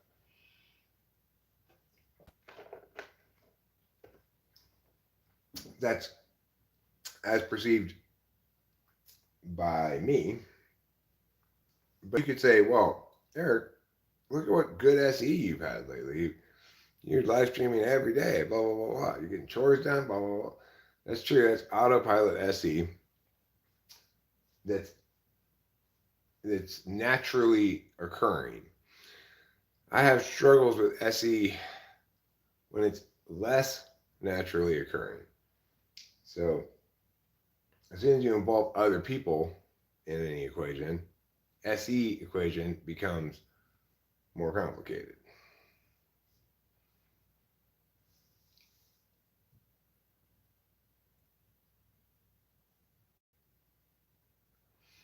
Yeah, conjure up stuff is a good way to describe expert in intuition. And what I think is telling. Operate. Let's have this discussion on the assumption that CJ that I've typed CJ correctly that he is an ISFJ, and contrast the way that an INFJ's FE works versus an ISFJ's FE works. So here's a simple, concrete statement you can make. ISFJs have access to self-deprecating humor. INFJs do not. And the reason is because INFJs are trying to know themselves via external cues, which is obviously not going to work. But it does well enough for them because they're so unconscious in their SI that they have to have something conscious to replace that kind of knowing about yourself. And their conscious knowing function is NI, so they look externally. What that means is they're not observing themselves directly, consciously, and thus aren't enjoying as humorous their own idiosyncrasies. INFJs are not very idiosyncratic.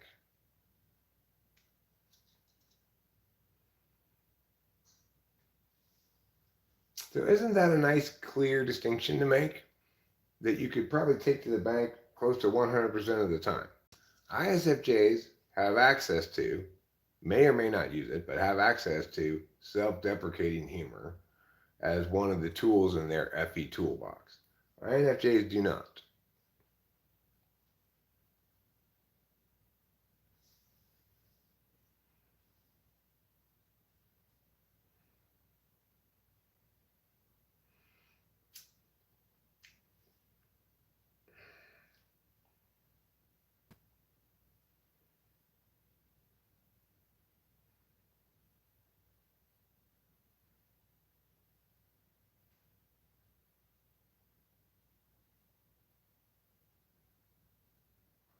Well, the thing is, what we're looking for, Rofet, is definitive, clear statements like that that actually hold up consistently across all instances. They're hard to come across, right? Mostly, what we're compelled to do is to say, well, INFJs all start off ontologically um, as a person, as someone who thinks personhood is about, or who bees like personhood is about universalist knowing. Like those kind of things that you're saying, that's true and correctly stated for defensibility. But it's a lot harder to find defensible statements like the one I just made about self-deprecating humor. Something that's concrete, you can check to see yourself, and it's going to correlate close to 1.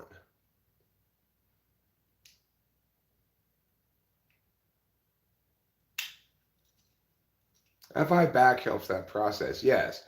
But self-deprecating humor fires bullets made out of SI.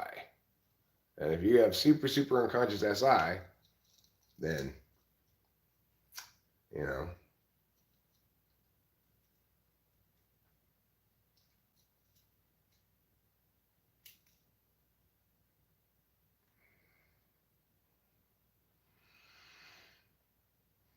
Hey there, at Dat Boy Klaus. I didn't see Dat Boy Klaus.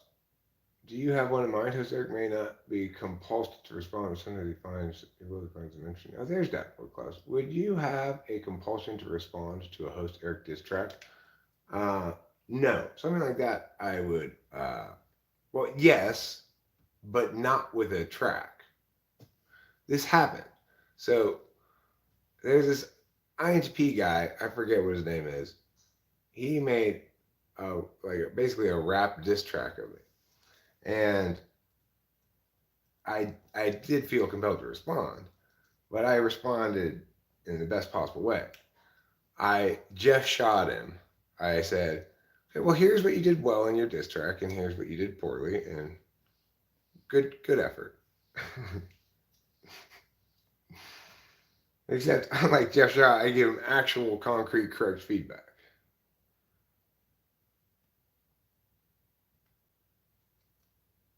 So that's the best. That's like, I'm going to respond for sure, but in the best possible way.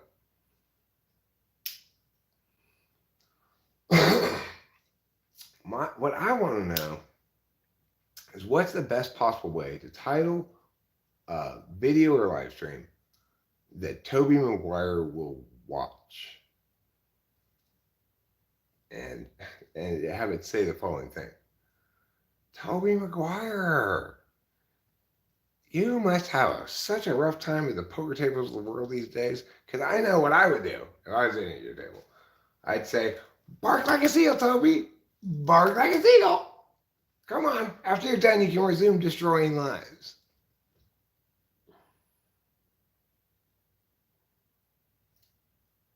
I want Tobey Maguire to see that video that I just made right there. That 10, 15 seconds. It'd be short, you know. I want him to see it and to feel the burn. I want him to yell at his assistant, get me some aloe right now. That's what I want. And I think we all agree that Eric should always get what he wants. I also really desperately need Kirsten Dunst to see my imitation of her. Or to at least see my short that I made of demonstrating what it looks like when Axl Rose transforms into Kirsten Dunst. If you haven't seen that video, I think you'll agree, if you do see it, that that's exactly what it looks like. I will reenact it for you right now. This is what it looks like when Axl Rose transforms into Kirsten Dunst. Let me make this go up a little bit more.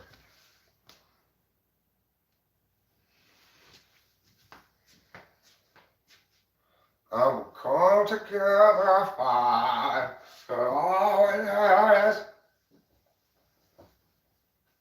That's what it looks like when Axl Rose transforms into Kirsten Dunst.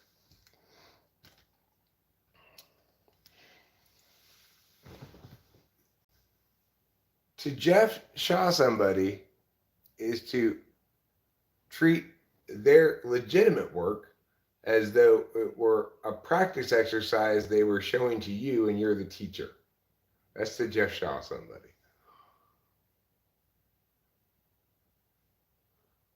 So it's like, Peter didn't teach you. If you were to say, you could say I Jeff Shaw people all the time.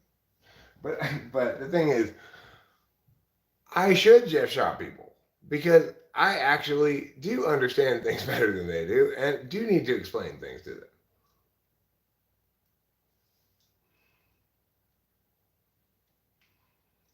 So I want Axl Rose, Kirsten Dunst, and Tobey Maguire to all watch my videos.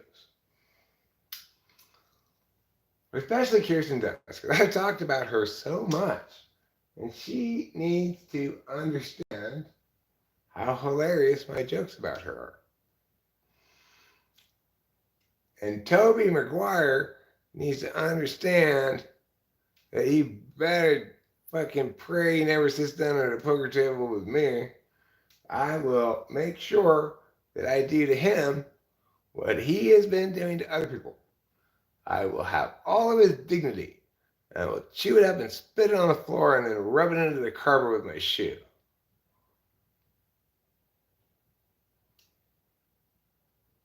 He's not an invective-filled hater. He's very jealous. That's the best way to put it. He's very jealous.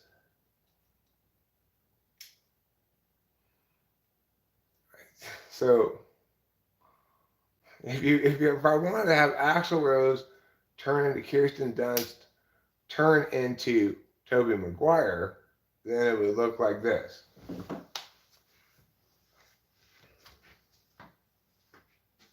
Oh, I gotta turn the camera again, obviously. Doy. No doy, Eric. God. I'm calling together five. I like destroying lives. There. That's Axel into Kirsten into Toby Maguire.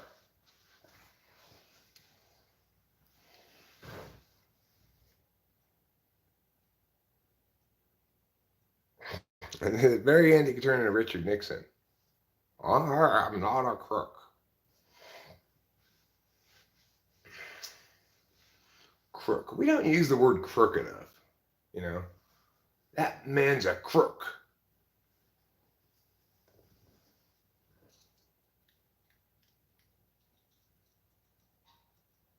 This knife I found is so great. It's such a good knife. It's a big knife, very sharp, and it's got a leather punch on it. I like leather punch.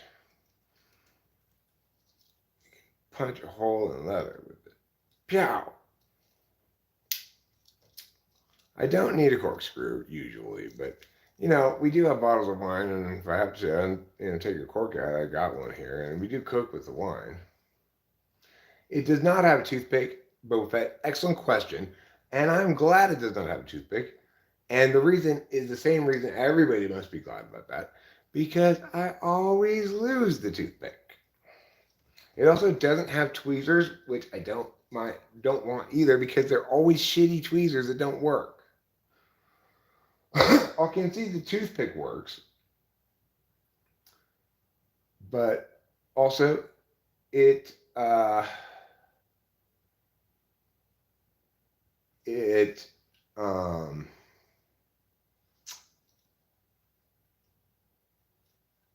it falls out of the thing at some point, or you forget to put it back in, and it's gone forever. It's like when I was a boy, you get toys, right? Some of them would have a little plastic rocket thing that you push the button and it would shoot out. I always lost those things before I even got it out of the package.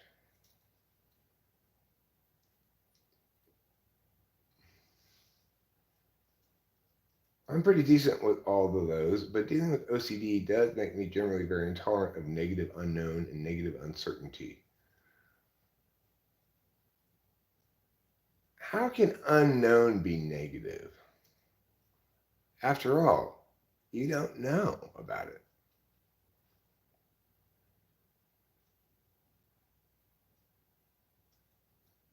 And same with uncertainty. Either uncertainty is always negative because you don't like being uncertain. I guess you could say uncertainty about a choice comprising two negative options. I don't know. I want to get kicked in the balls or punched in the face. That would be uncertainty about two negative options.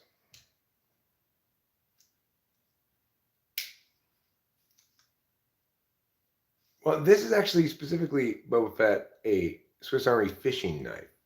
So it's got the big flaying knife on it. It's got the big fish scaler. And it's got can opener and bottle opener, because you presumably might be camping. It's got a corkscrew, but it doesn't need those other things because it's a fishing knife. The thing about Swiss Army knives is they're not necessarily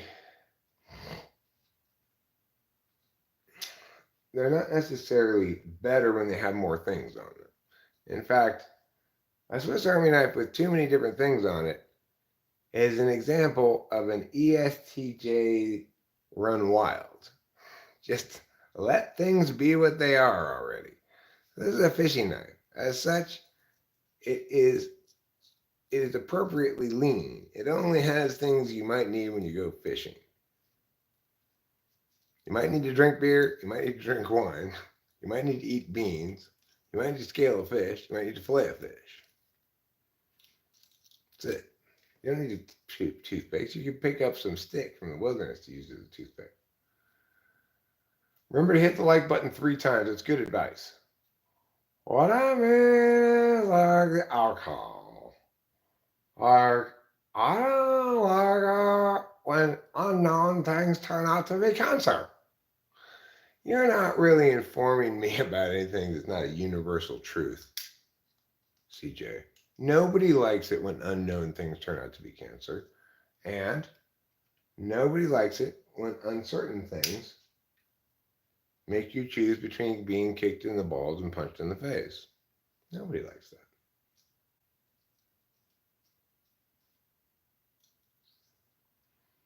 Did you ever play the game Twister? No. Maybe once, but when I was young enough potentially to play Twister, well, at the time when somebody might be inclined to play Twister, I was hanging out with a sausage crew mostly. It's like we didn't have any girls around we were hanging out with, so why would we play Twister?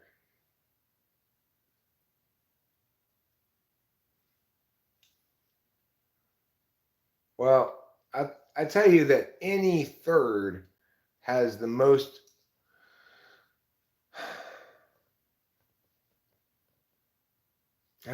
defensive kind of any, which is any third spends a lot of time thinking about what might go wrong. ESTJs and ESFJs both, and trying to prevent things from going wrong, either on TE or FE levels. But because they don't have any effective NI, they have a lot of trouble distinguishing between what potential problems are significant and worth paying attention to, and what potential problems are just possible. They commit a variety of risk fallacy all the time.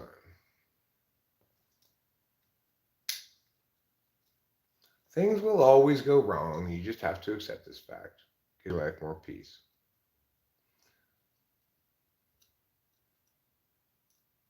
For the wedding, you could tape together 6 twisters and then wedding party twister. I don't think we're going to have twister at the wedding. We might have a piñata, but I don't think we're going to have twister.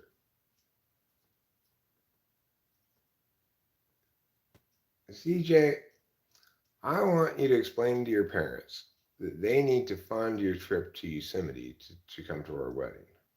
Okay? Explain to them that it's a job training seminar.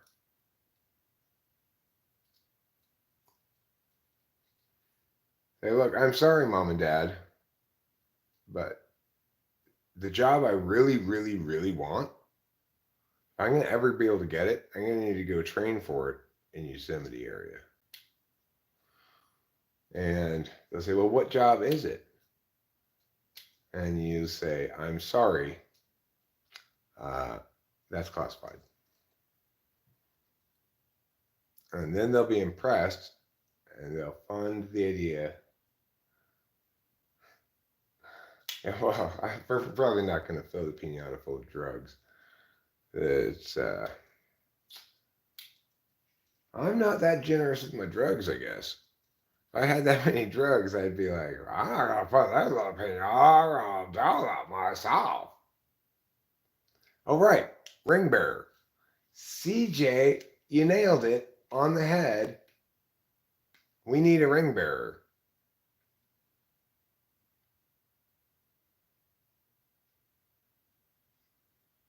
And I will get a little pillow that has little tassels up from the corners and a little scoopy part in the middle to put the ring on. And you can carry it. Fine line between drug friend and drug fiend. Well, you know, Rachel's parents are going to be there. And, well, Rachel's definitely going to be smoking a lot of weed. Probably they'd feel less positively about me marrying their daughter if we were all doing hot rails of meth.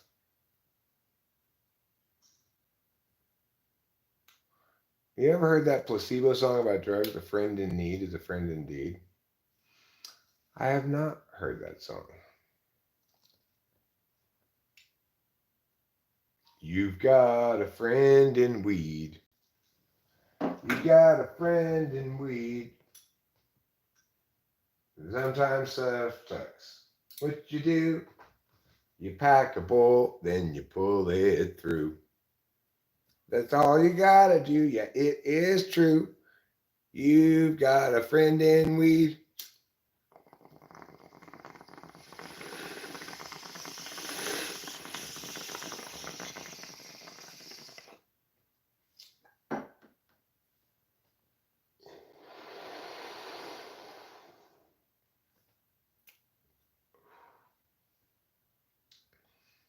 So, you can really see the placebo effect in this study here. We've got the control group, they're dancing to actual music. And in this room, we instead of playing an actual song, we've played a placebo song. But look, they're not dancing as much, but they're still dancing some.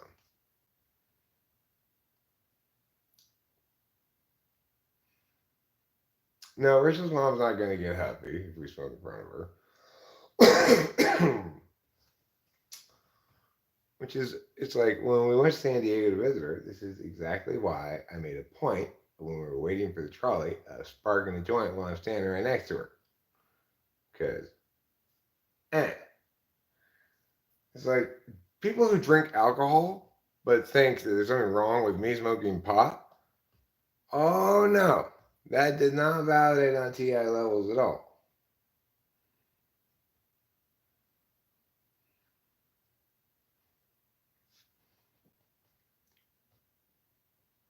Oh, but you ever seen those Harley Benton knockoff guitars? Just picked up a gold top Les Paul copy for $219, and I'm blown away by how decent it is.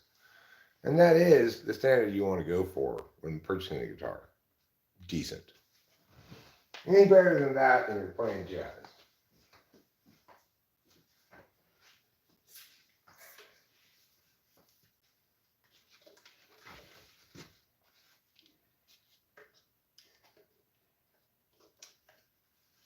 I always got toggles.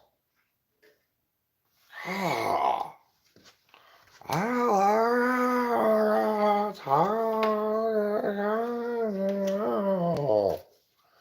Okay. Oh no, I jammed it into the ceiling. That's fine, hopefully. Okay, now let's put this back on here, like so, as per me. Okay, there. Now it should be fine. Okay, I've got one more adventure before our learning time begins. I'm going to plug in this microphone. Hopefully it works. Last night when I tried using it, it didn't work properly. But hopefully that was like a one-time problem, you know.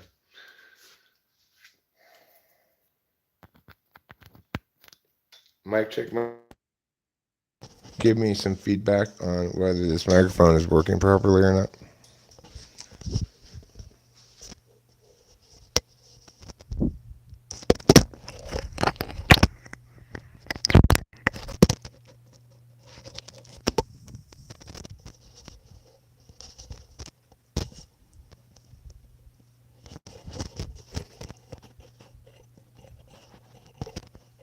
Is the mic working? Can you guys hear me okay?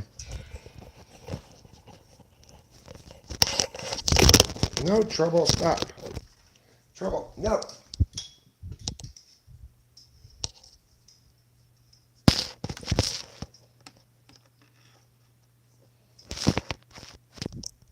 How does it get so tangled all the time? God.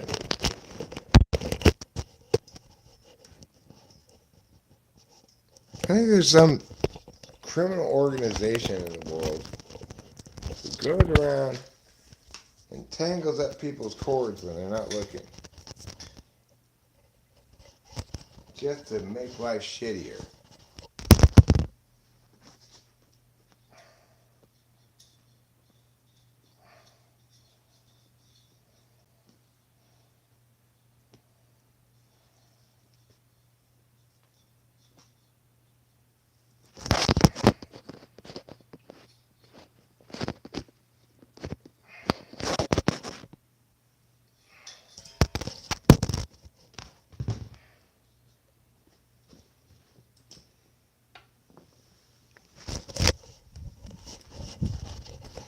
Okay, no trouble. No, no, no, no, no.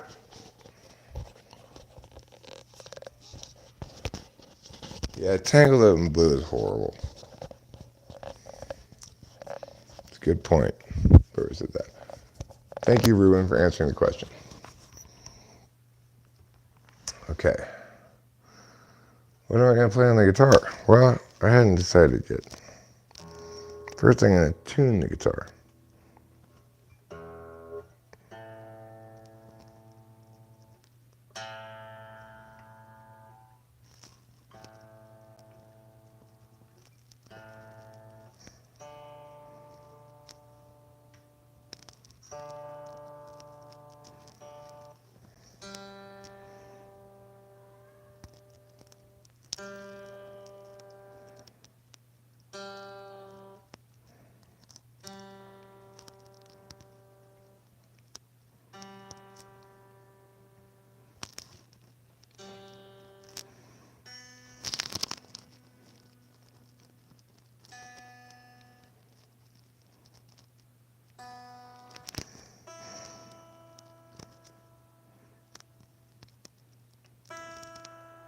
There we go.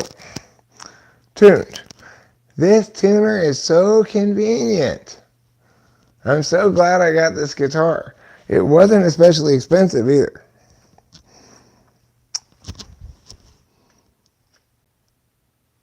It's made in Indonesia. Called LTD guitar. And I like a lot of things about it. First of all, this is a very loud electric guitar. So I can play it as an acoustic. I don't have to even plug it in. Which to me, that's a big deal. Also, this guitar, you'll notice, has no knobs on it. I don't want there to be a thing that switches here and knobs here. I don't want any knobs. It's like, when I do have knobs, what do I do with them? I find where to turn them to and then never touch them again. So just don't even have any knobs. And I don't want more than one pickup sound. I don't want to switch between pickups. Just sound like a guitar. Is it a semi-hollow? That might be what you call it. I don't know. It's got a hole in it. So you put your fingers in here. But it just goes, it goes farther than I thought, I guess. I never put my finger in there before. You like Jandek? I don't know who Jandek is.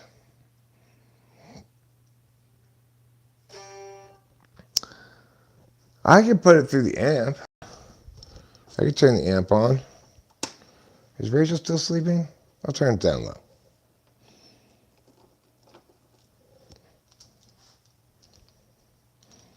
Wait. Turn the amp off. Plug it in, then turn the amp on. That's how you're supposed to do it. Somebody told me one time. I don't remember who it was. Somebody told me you're supposed to plug in the guitar and the amp, then turn the amp on.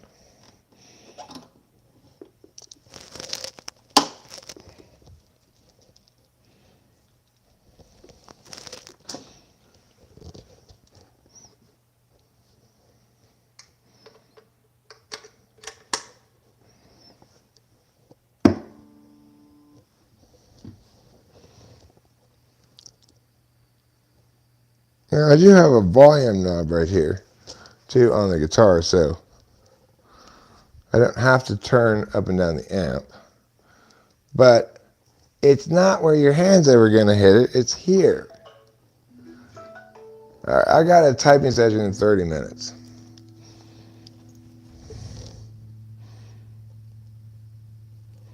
Yeah, it's got a volume knob here and an EQ as well. It's got an EQ right here. And it's all in this little spot right here. See? That's so much better than knobs and switches.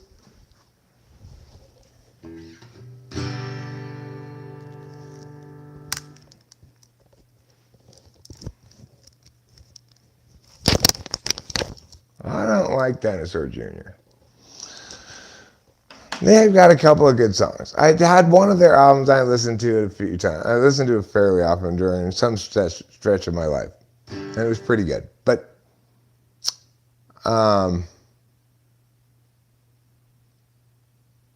okay, I retract that statement. I have to listen to Dinosaur Jr. again and see what I think.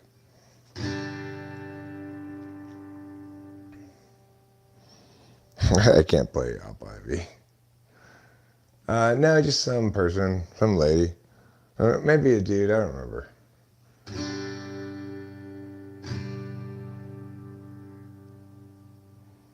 I don't play guitar like that.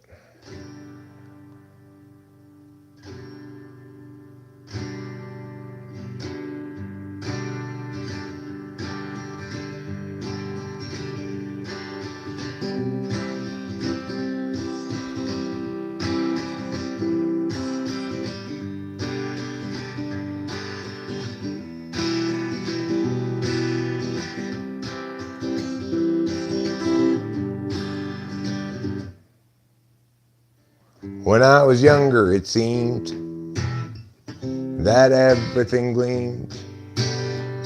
I don't know what happened to me, but I've lost that sense of urgency, and I don't think that I'll ever see it again. If you follow my lead, you'll discover I'm loster than you. And you'll want to know the way to get back out to wherever it was you thought you knew. And tomorrow will be just like today. I'll be lost then too.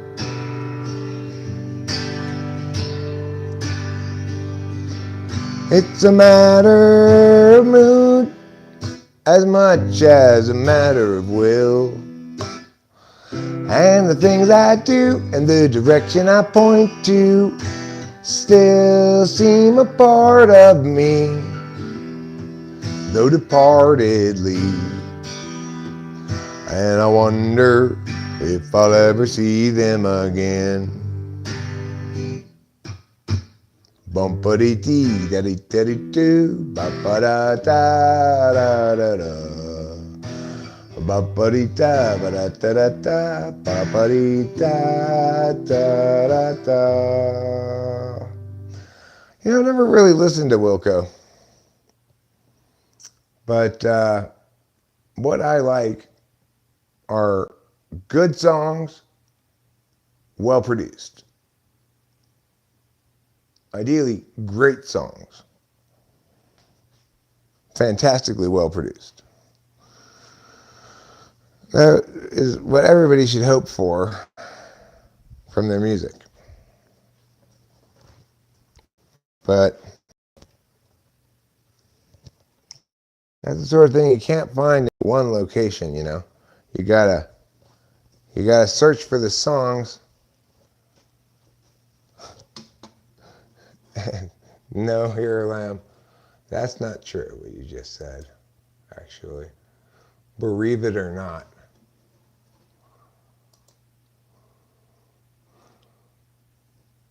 Look, I'm sorry, your cat's dead, believe it or not. That's a great joke. Ma'am, I'm sorry, but your cat's dead, believe it or not.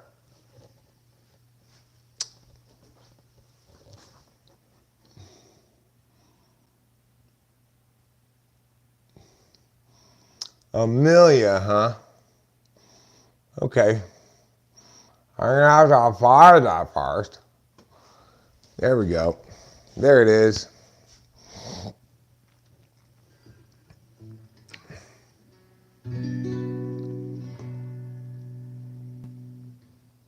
Amelia,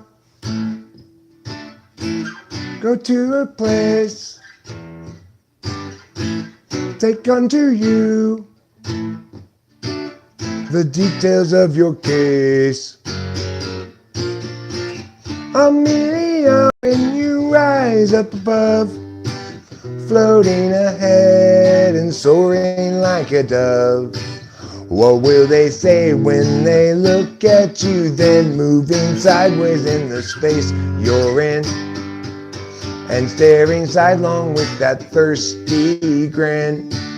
Amelia, can't you see that you and I will never be?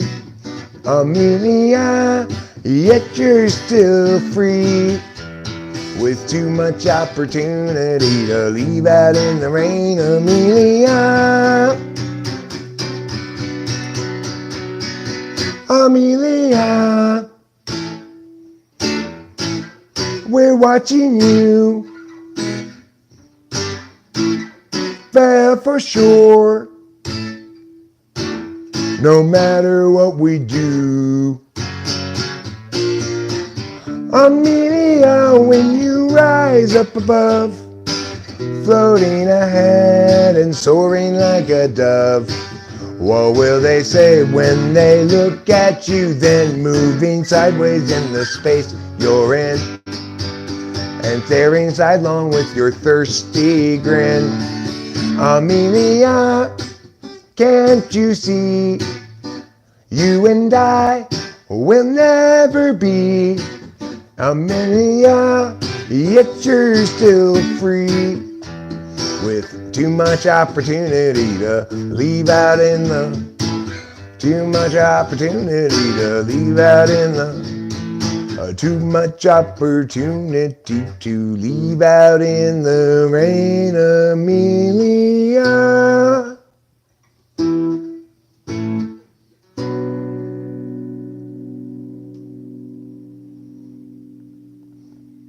Amelia. I didn't play it perfect, but it wasn't bad. It was okay. I had a couple fuck ups, but you know, that's just like regular life too. I have some fuck ups and we managed to muddle through anyway, you know. Oh, he came here with her, and what's the big problem that you can't endure? You seem so sure it's not appropriate claiming to blame things on Scott. Despite getting caught, he's got you reframing for him, straining for him, going to the gym to make yourself good enough again.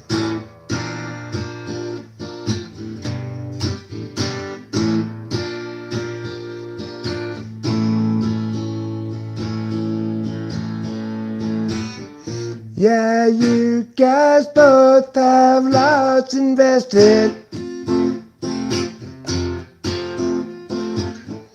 That's not a reason to stay around. But through the years you've both been tested, and time to move up, find higher ground. Oh, he came here with her, and what's the big problem that you can't endure? You seem so sure it's not appropriate claiming to blame things on Scott. Despite getting caught, he's got you reframing for him, straining for him, going to the gym to make yourself good enough again.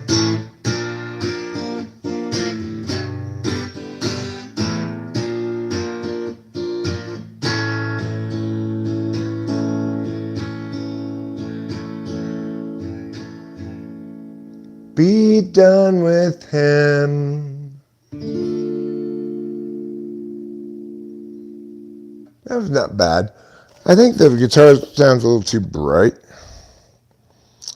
I'm going to turn down the treble here. And I may even switch over to the overdrive channel.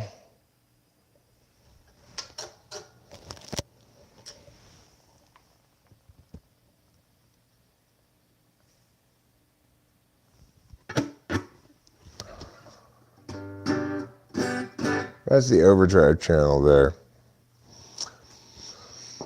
Got a few minutes left before I gotta... No, trouble. Stop that. Stop.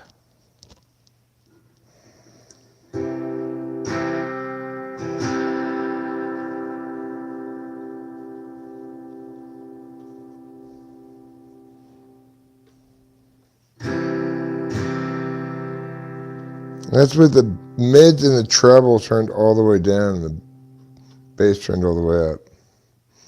And the overdrive channel, not the clean channel. That's what that is. Okay, so I think that sounds a little bit more mellow, a little less listener fatigue-y. Probably keep it like that mostly. I think I'll play Agave Weatherman.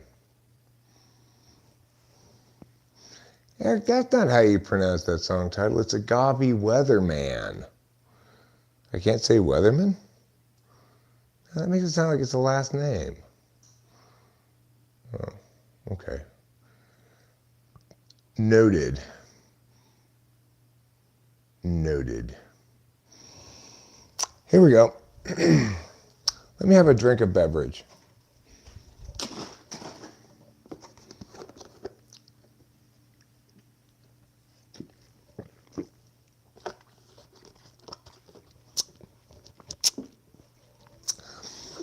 Today's rendition of Agave Weatherman is brought to you by Florida's Natural Grapefruit Juice. Man, that's some good effing GJ.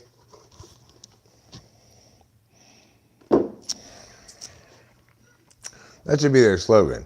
Man, that's some good effing GJ.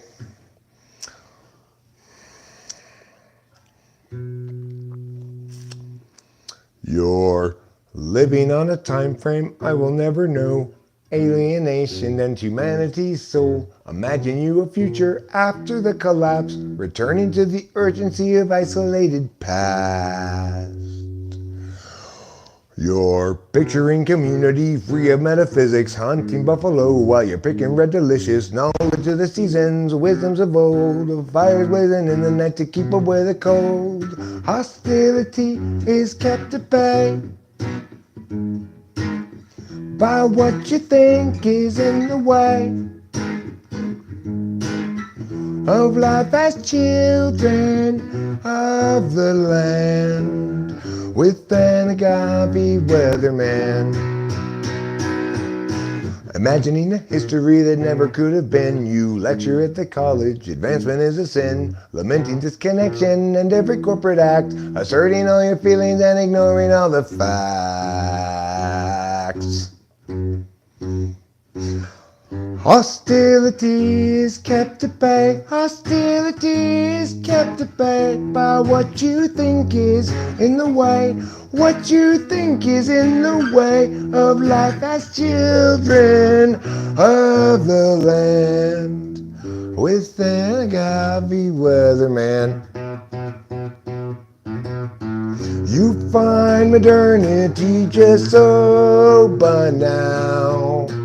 Wish you had been born any time but now, and your experience won't run afoul of exceptions that you might allow.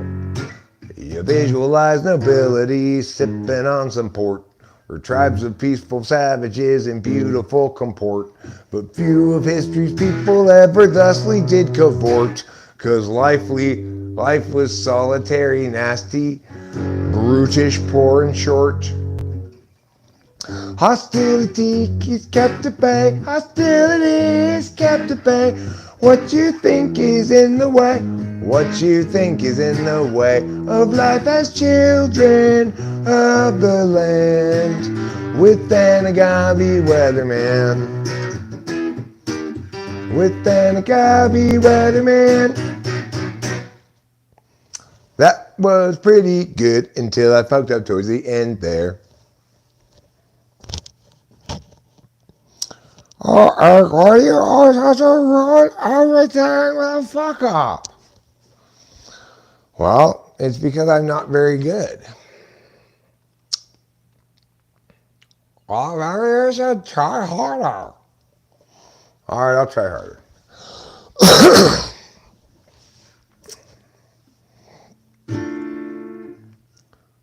No good comes from skating on with them whom you'd mistaken for the one.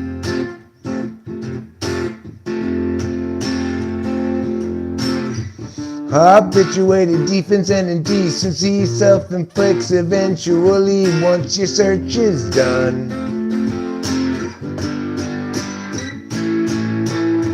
Driving in the car last night, we had a massive fight.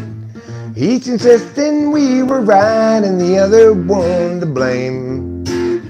So when you pulled that stunt, I screamed something awfully blunt. My words were as wrong as they were dumb, and I've earned my share of shame.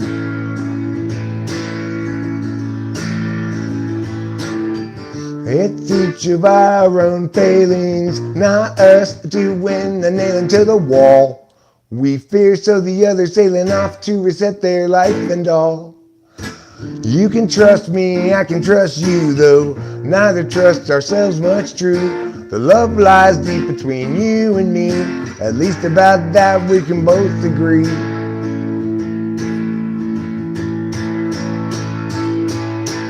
Driving in the car last night, we had a massive fight.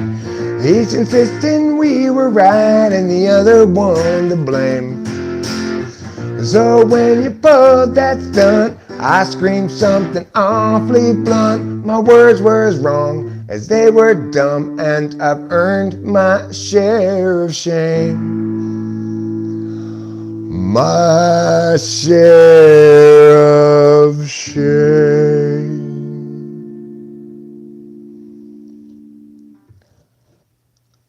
I shit you not, I think that's the best I've ever played that song. It's like the first time I ever remember playing that song where it felt comfortable the whole time. Right, you know?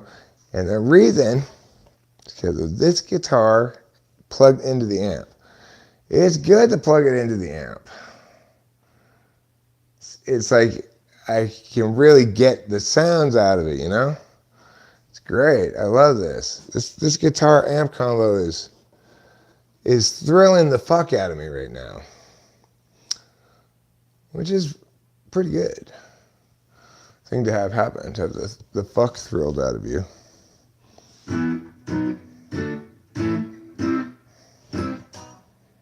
What happened? Did I push something, step on something?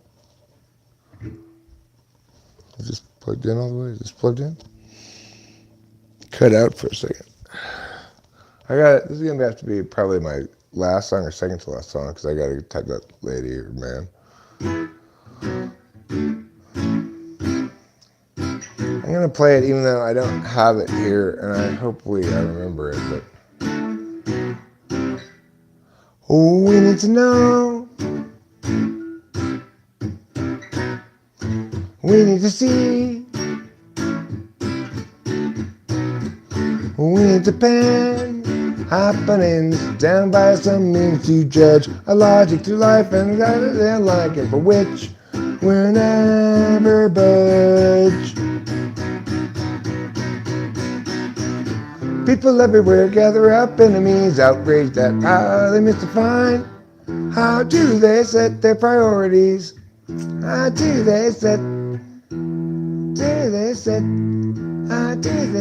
their priorities? These foreign entities into an heartache and misery, falling necessarily from their savage ways. Unlimited cars standing desert, we're stuck with such petty larceny. We all petition the rectories and call it destruction of the whole damn world. Fuck! I got to practice that song. I used to have it so memorized I didn't even put it on my list of things. Now I can't remember it exactly. I gotta write it down and practice it. God damn it. So what happens when you don't play the guitar for a while? It's like everything's shutting out. You're like, I suck now. What happened? Um, I will play Wonderful, Wonderful Kitty. Then I will play Cloudy Day in Los Angeles. Then I will type this lady. And that, my friends, is called How You Do It. You make a plan, you follow through, you say, look at me, I'm a censor. Yeah, false guy. Thar. Okay, here we go.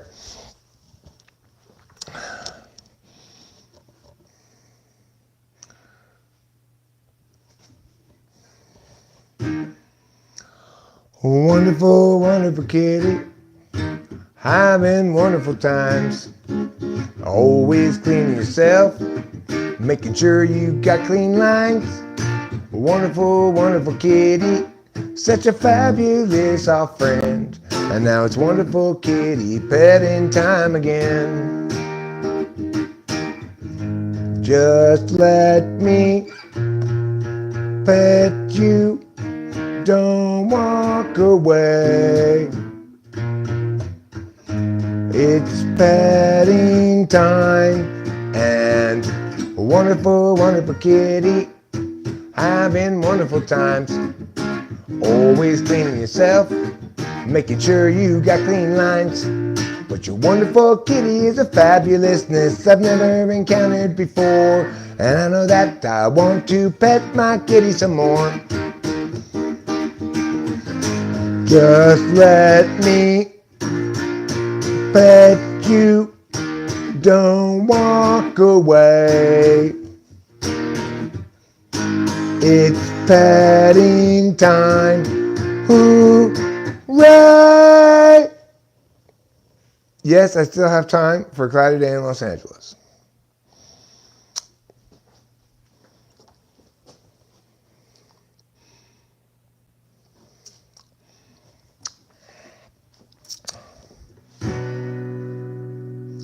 It's a very cloudy day in Los Angeles. And today we run out of time.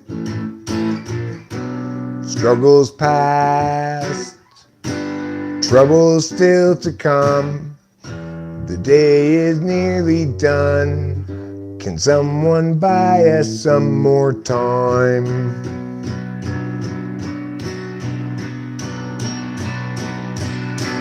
Cloudy day in Los Angeles. Cloudy day in LA. There's no sort of evangelist, but I have something to say.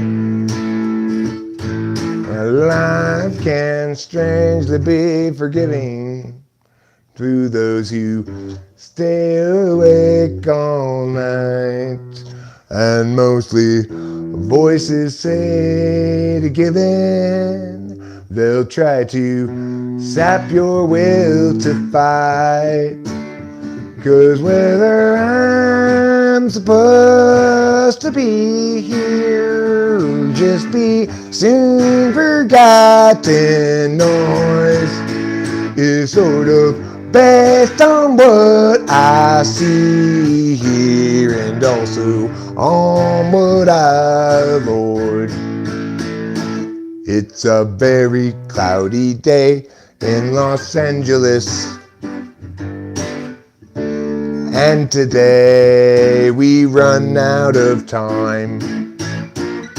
Struggles past, troubles still to come. The day is nearly done. It seems we bought us some more time.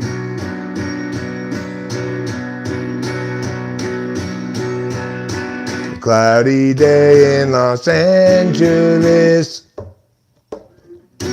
Cloudy day in LA. I'm no sort of evangelist, but I have something to say. Something to say.